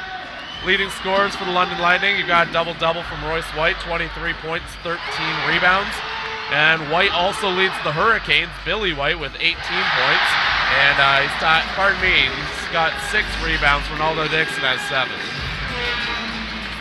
Yeah, a total of almost 53 free throws in this game already. I'm looking at the London Lightning. They're 23 for 25. I had not been paying real close attention to that, but they are at 92% free throws. In the end, they are outscoring them at the free throw line as well. So after 3 quarters, 100 to 80 here in this marquee matchup between the two #1 teams. Let's see if Halifax has another push in them yet. They were down by 20 at one point. They got it down to 9, and now have let it balloon back up to 20 points. Do they have enough in their reserve to come back and make this a game here in the fourth quarter? It takes a lot out of you to make repeated comebacks against a very good team like the London Lightning. What do you have left in the fourth quarter is the question. So Kareem Canty back on the floor. We did not see him in that third quarter. He had played well in the first half. Taquan Zimmerman. We hadn't seen him in the third quarter here. The spin around move, I think he's calling it a travel. He is on Taquan Zimmerman. Well, we got a steady diet of Billy White there in that third quarter, and he's still on the floor for the beginning of this fourth quarter. First look at Julian Boyd in the second half. Criswell getting lots of playing time. Singleton back on the floor. Dumps it off for Boyd. Junior Cadogan with 7 seconds left in the shot clock. They need to get something off. All of a sudden the lane opens up for him, and he is able to drive to the hoop again and hold off his defender with the upper body strength that he has. Looking for Walker on the lead. This is a good matchup with Singleton and Walker. Walker a little bit of a height advantage, but strength is probably the same. Unable to get his shot off. Throws the ball all the way across the floor, does Taquan Zimmerman. He was expecting his man to stay at the three-point line, I believe, and his man made a move to go to the basket. Not gonna lie, that fan did a pretty impressive play there. He avoided the ball and didn't spill his beer. That was pretty well done. Wow. Dugan to Boyd up top. Again, looking underneath. This time Herring is going underneath. And that's a physical battle with Kareem Canty, former teammates. No, I guess not former teammates. Herring came afterwards. But the Herring, again, you're right. He's showing up his post moves. Definitely has that in his game as well.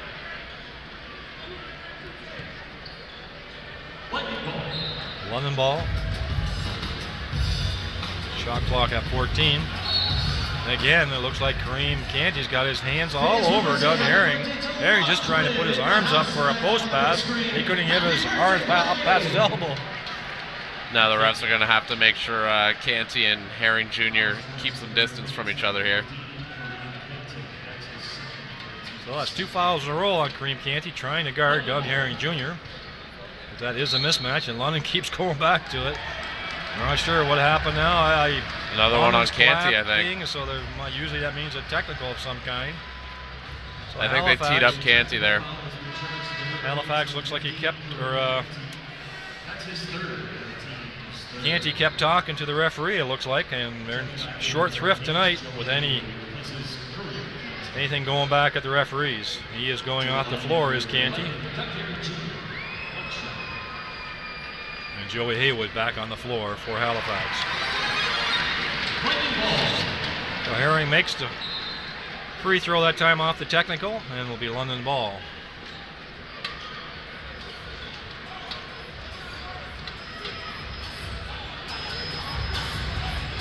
103-80.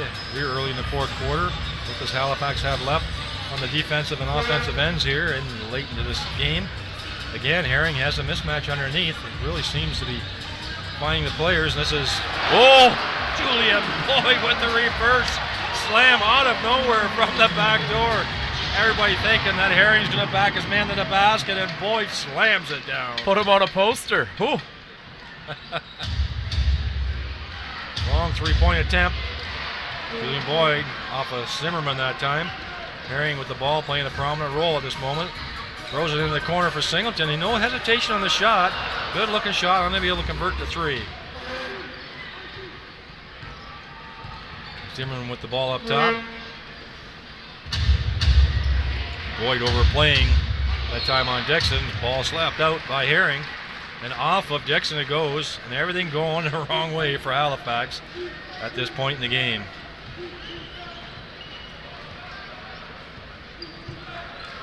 So it's Junior Cadogan with the ball up top. Early screen from Boyd. Looking for the screen and roll. Doug Herring up top to Criswell. Looking inside to Boyd. He's, again, another big mismatch, and London seems to find it right away. I think a 3-second violation that time on Julian Boyd, but again, a mismatch all over the floor, it seems like, for London Lightning. Halifax struggling to match up.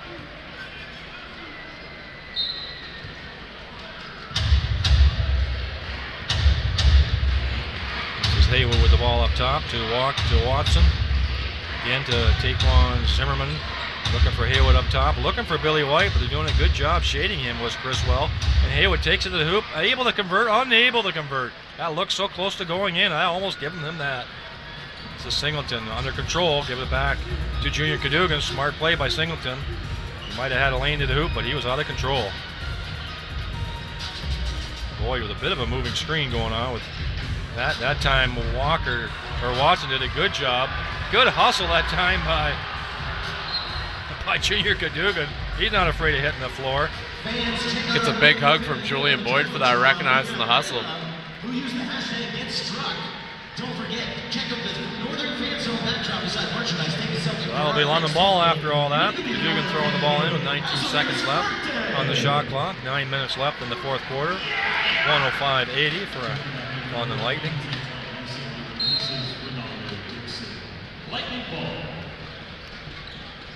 Into the corner of Doug Herring Jr. He has the ball being featured a lot in the offense with this current rotation.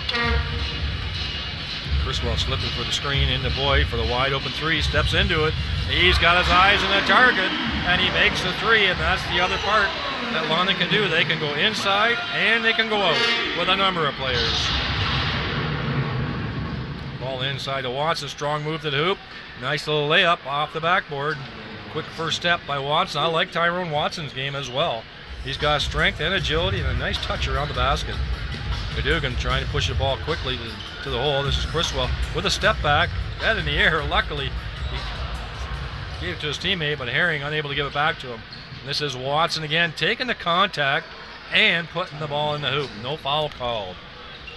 I think Herring felt he got elbowed a little bit that time, but the foul would have been on him in my books. So the pace slowing down a little bit here with this large lead late in the fourth quarter.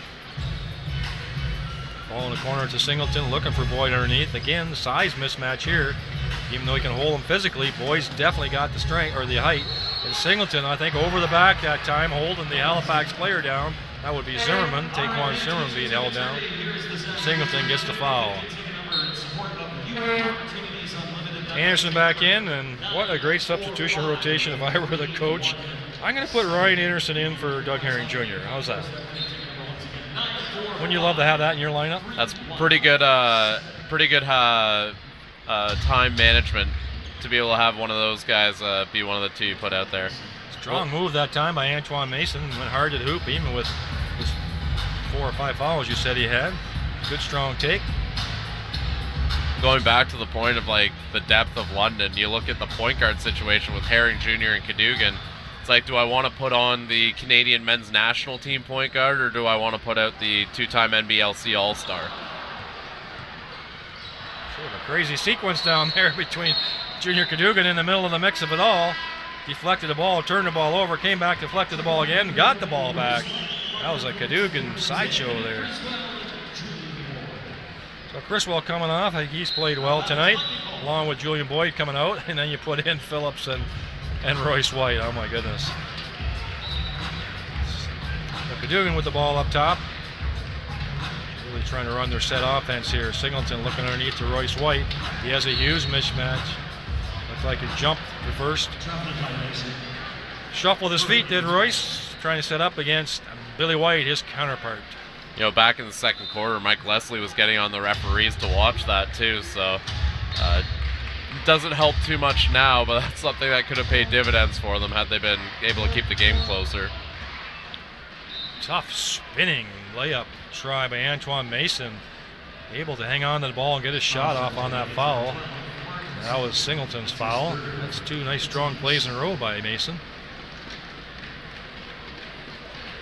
108-86 for the score here. Still ballooned over 20 points. Not sure what's being talked about with the referee and the Halifax coach. I don't know if there's an issue down at the end there with some fans, but it sounded like a. Did you thought you heard a whistle coming from the crowd a couple times? I didn't notice it, but that's what they're announcing right now. I was waiting for the players to stop playing, but it sounded like a whistle was coming from the crowd, and I believe that's where the referee has identified where it was coming from. And I was going to say something if it happened again, but I thought I had heard it. So that's being addressed down in the court. First foul shot missed by Mason.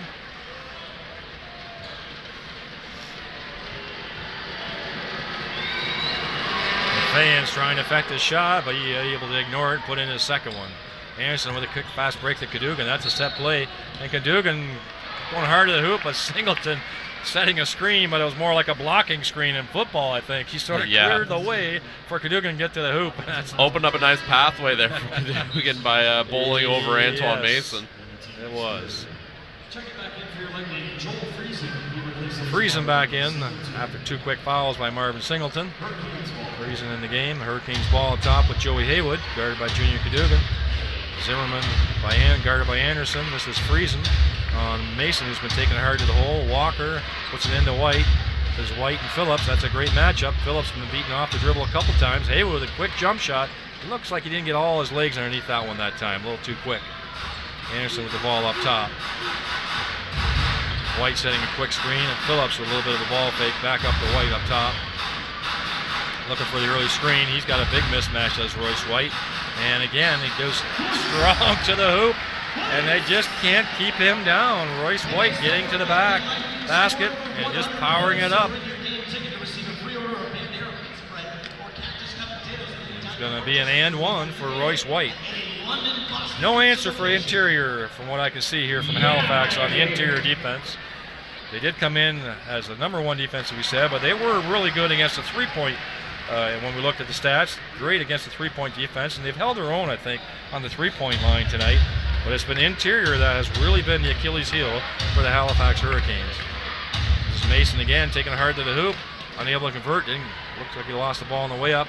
Royce White with the ball, bringing it up again to Marvin Phillips. Quick into the corner for Joel Friesen for a quick 3, and he's comfortable doing that, is Joel Friesen.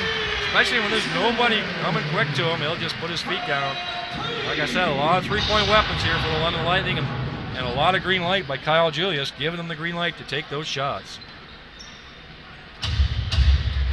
Zimmerman with a shot that time, and the ball knocked loose by Mason. And that time, Billy White taking the ball to the hoop over top of Phillips. I don't know, I look at this Halifax team, and I really think a lot of their offense should run through Billy White, I would think, to start with. I think they need to look for him a little bit more. A nice take to the hoop by Joel Friesen. Good body control against a smaller defender. But just continuing on that theme, I think he's somebody you can build an offense around, is Billy White. He definitely has enough offensive moves.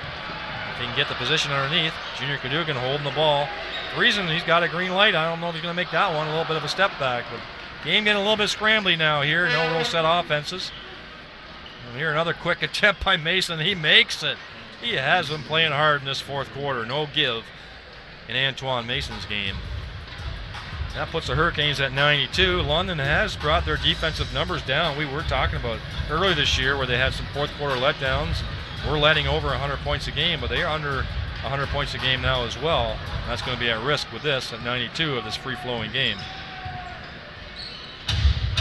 Now White with the ball in the corner. Like I said, I think he should be featured quite often. Nice pass to Watson. And that's what I like about White's game. And personally, if I were the coach, I'd be featuring him a lot. At least he gets some touches on offense. Doesn't have to be him being the shooter all the time. But look at that nice, beautiful setup. Everybody had their head turned, and Watson comes back door. Nice little feed by Billy White to his teammate. He's getting his opportunities. He's got 15 shot attempts in the game. He's had the most shot attempts on the entire Hurricanes roster. Almost all in the second half, though, wasn't it? Pretty much, yeah. Yeah, that's what I thought. They could have used that in the first half to keep the game a little closer, I think. He's got himself 20 points, 7 rebounds, though. Yeah. 5 assists as well. And like I said, that's all second half stuff. So they need him the whole game to be consistent, I think, and they need him the whole game to produce. Royce White with 26, I see on the board, and 13 rebounds. Wow. Friesen also up over 20 with exactly 20. Well, we did say up top of the show that it is a balanced lineup for both teams, really. 6 players, on Halifax teams are double figures, but we have said there are 9 players on London Lightning that are averaging over double figures a game in scoring. You're right. Every night sort of features somebody different depending on what the matchups are. And tonight, definitely Royce White's number was called. And again, speaking of that whole, it could be anyone's given night. Royce White only had 7 points last game on Saturday. So Right. that's the thing with the Lightning is they've got so many options that there's no real. They don't necessarily need everyone going on every single night. They just have certain nights for certain players. From what I could see, their rotation is pretty well set too for the roster. I mean, they got 2 guys on injury reserve. Garrett Williamson, terrific player, as everybody well knows, and of course, one of the surprises, Kyle Johnson, playing so well for the Lightning, getting his opportunity here. Those are the 2 guys that are injury reserve, And really, I don't know if there's going to be any turnover in this roster going for the rest of the season. They've got another 15 to 20 games to perfect the chemistry on this team as well. Only reason I could see London making a roster move is because someone might get a contract elsewhere and they let them go take that. That's the only reason I could possibly see for someone. Yeah, and we have seen that in the past, of course. Some NBL players happened in Windsor just a couple days ago with Quinnell Brown. It did happen with Quinnell Brown. I did not read that yet. That is a big loss for them. Where did he go? I can't remember off the top of my head. Wow, that is a big loss for them. He's a terrific player for him. One of the key cogs for them. No, I had not read that. Little backdoor attempt that time for Anderson, unable to convert. Turnover. This is Zimmerman bringing the ball up quick. Quick ball back to Haywood. He is quick as a wink as Haywood. Nice spin move. But London doing good rotation. And then the lane opens. He's unable to convert. It was Antoine Mason. I think his legs are a little tired. And this is Herring getting held down by Joey Haywood. Gets a pat on the back and looks like that's a good foul by Haywood to avoid the slam dunk. I think Antoine Mason just a little tired. He's been playing a lot of minutes and he's been playing hard. And he was unable to convert that possible dunk when the yellow sea parted. Not to mention the Hurricanes did just play yesterday. So I don't think they'd like to blame it on that, but it definitely plays a factor. I think it does too. I mean, your legs do get tired, and especially when it's a physical game like this one where you got to go all out.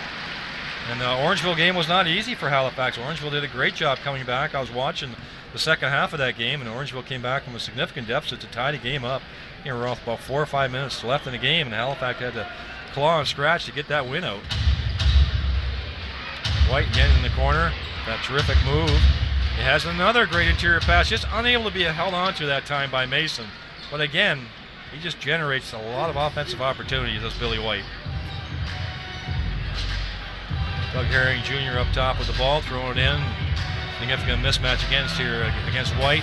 Not much team. That time he dribbles the ball off his leg, and Haywood gets on his horse. He's going hard, going to the hoop, able to make the conversion. He's got that sort of a hitch in his step there. It looks like he's changing gears is what it looks like. Joey Haywood going from fast to faster to fastest. 117.97, still at 20 points, 3 minutes to go. Anderson up top, looks like they're just running their offense. That's what they're doing, trying not to turn the ball over, I think, is Anderson. 5 seconds left in the shot clock, beats his man off the dribble, gets pushed from behind by Joey Haywood, who was unable to keep up with that big first step from Ryan Anderson.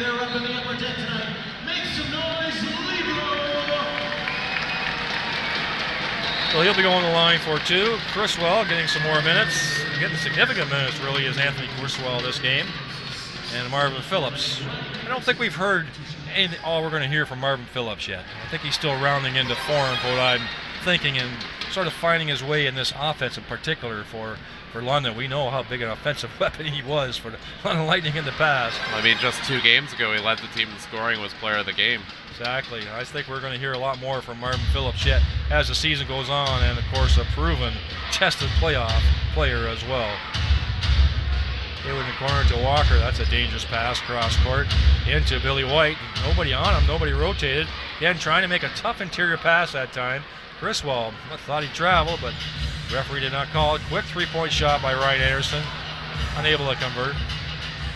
And an outlet pass that never should happen on a transition defense. That time to Watson, a good pair of hands. Kyle Julius not happy about that one. Everybody got their head turned, and Watson burned them. I think he wants to keep the team as under 100 points, but that's not going to happen anymore. That time, Criswell gets a nice interior pass and a big bump that time from Watson, who just sort of waves his hand behind the back pass by Haywood. Sort of hurry up offense here, and Haywood again, just a little finger roll. The littlest guy gets the offensive board. I think London Lightning has sort of put it into neutral here in the last part of this game. Halifax still putting out lots of energy. And nobody coming across in that time, and Haywood gets hammered that time by Royce White. Doug Herring Jr. I think that's going to be an intentional foul, I think, on Royce White they're going to call. That means they should get a foul shot and the ball back, I believe, Halifax. I think London has sort of turned off their offensive sequence in mind and defensive intensity here. But Halifax, to their credit, they're just keep playing hard. They're going with great guns as possible. Only a minute 46 left with an 18-point lead, so it's improbable. But I think they hit Royce White with the unsporting foul, the flagrant for that. And it was definitely intentional. They're saying he didn't go for the ball at all, though. So that will be Halifax's ball back as well. Haywood on the foul line makes his second one, and that will be Halifax's ball at half. So he cuts the lead to 17. Just a little under 2 minutes left to go. Mason with the ball underneath, puts it to Billy White. Again, he puts the ball over top of his head with that big first step, then he gets hammered, and he makes it. And that is Royce White just trying to keep up with Billy White's first big move with that long swing of his arm. He just gains that momentum on his first step. It's going to be 5 fouls there on Royce White. Not that I think it's going to mean too much.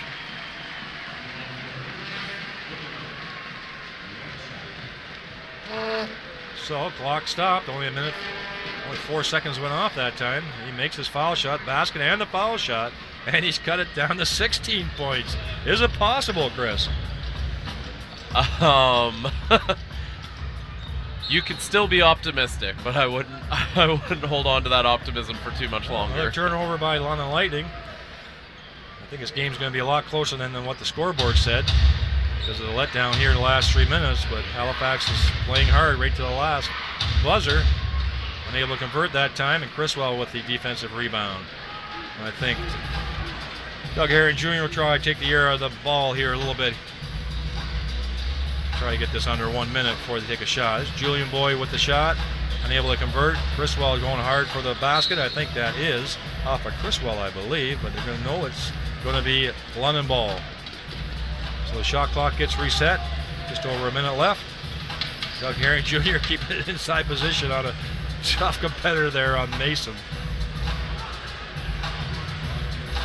Taking running the clock down under a minute now.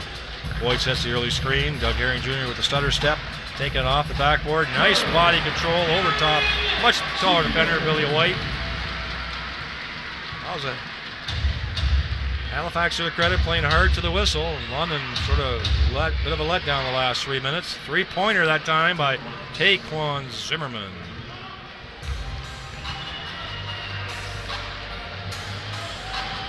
So, a good battle here tonight.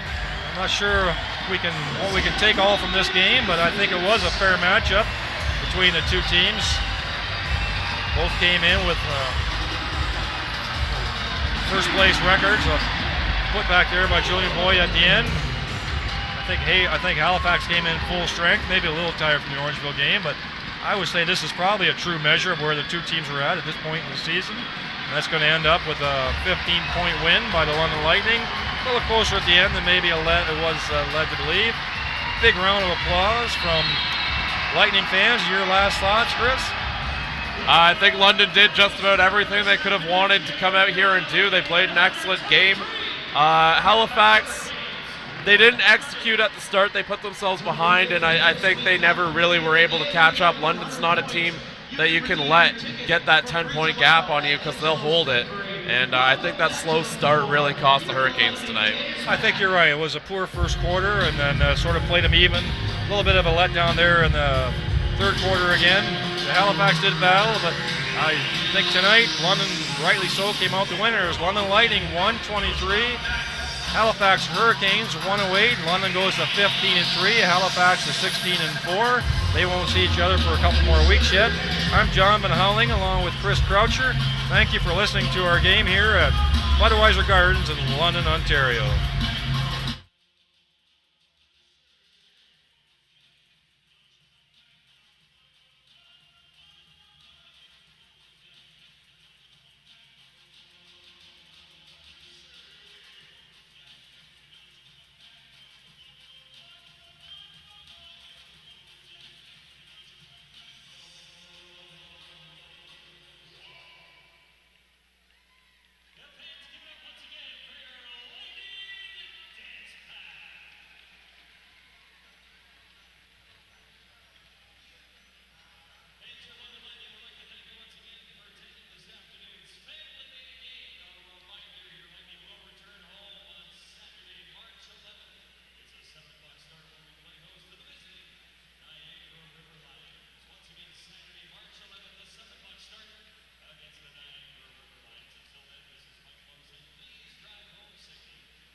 123 to 108 is the final. The London Lightning win 11 in a row, breaking the Halifax Hurricanes' 3-game winning streak.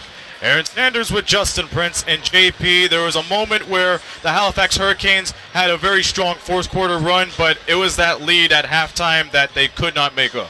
Yes, it seemed like the offense started waking up, especially in that fourth quarter for Halifax, but London just had basically all the momentum coming throughout much of this game, and that helped them secure this victory, and that was too much of a deficit to overcome overall.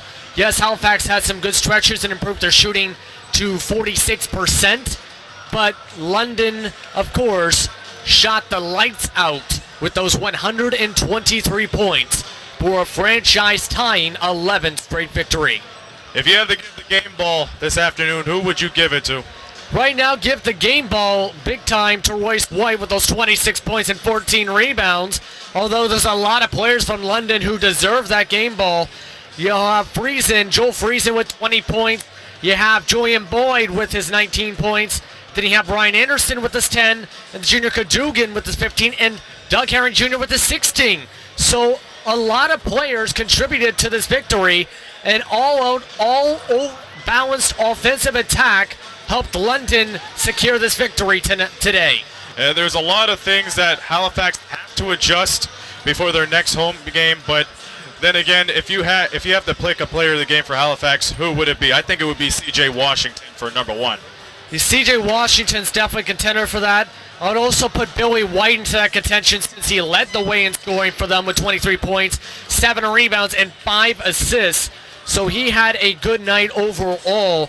Although it seemed at times he struggled offensively in the beginning, he turned it around as the game went on inside.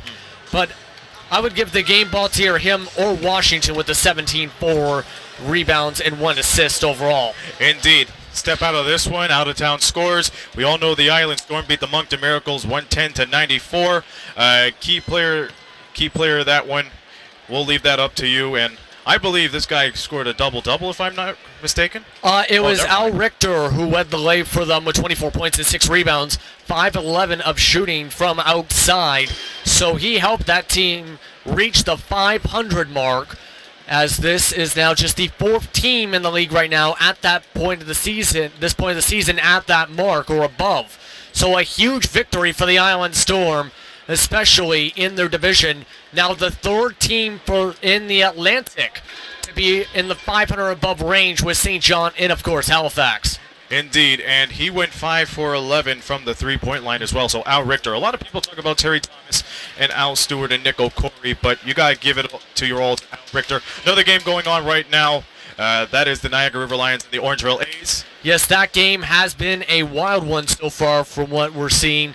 It should go down to the wire, that's for sure. Be sure to check that one out as that wraps up. Indeed. So the London Lightning, they will not be back here until in the middle of March. They begin their Eastern road trip. They're in Halifax in a couple of days, and then they'll go to Moncton, and then they'll try their luck at St. John. But for us, next time, NotchDome.tv will be with you this Saturday night, where the Windsor Express play host to the Niagara River Lions once again. They look to avenge the Sunday afternoon loss, so tune in for that. But that'll do it for us right here. Final score, 123-108. The London Lightning win their franchise-tying 11th in a row. Have a great family day. Enjoy the rest of the evening with your family and be good to yourselves, okay? We'll see you Saturday. This has been a presentation of NotchDome Digital Media, producing the media excellence in Southern Ontario. Until next time, for JP, this is Aaron Sanders saying so long from the Forest City.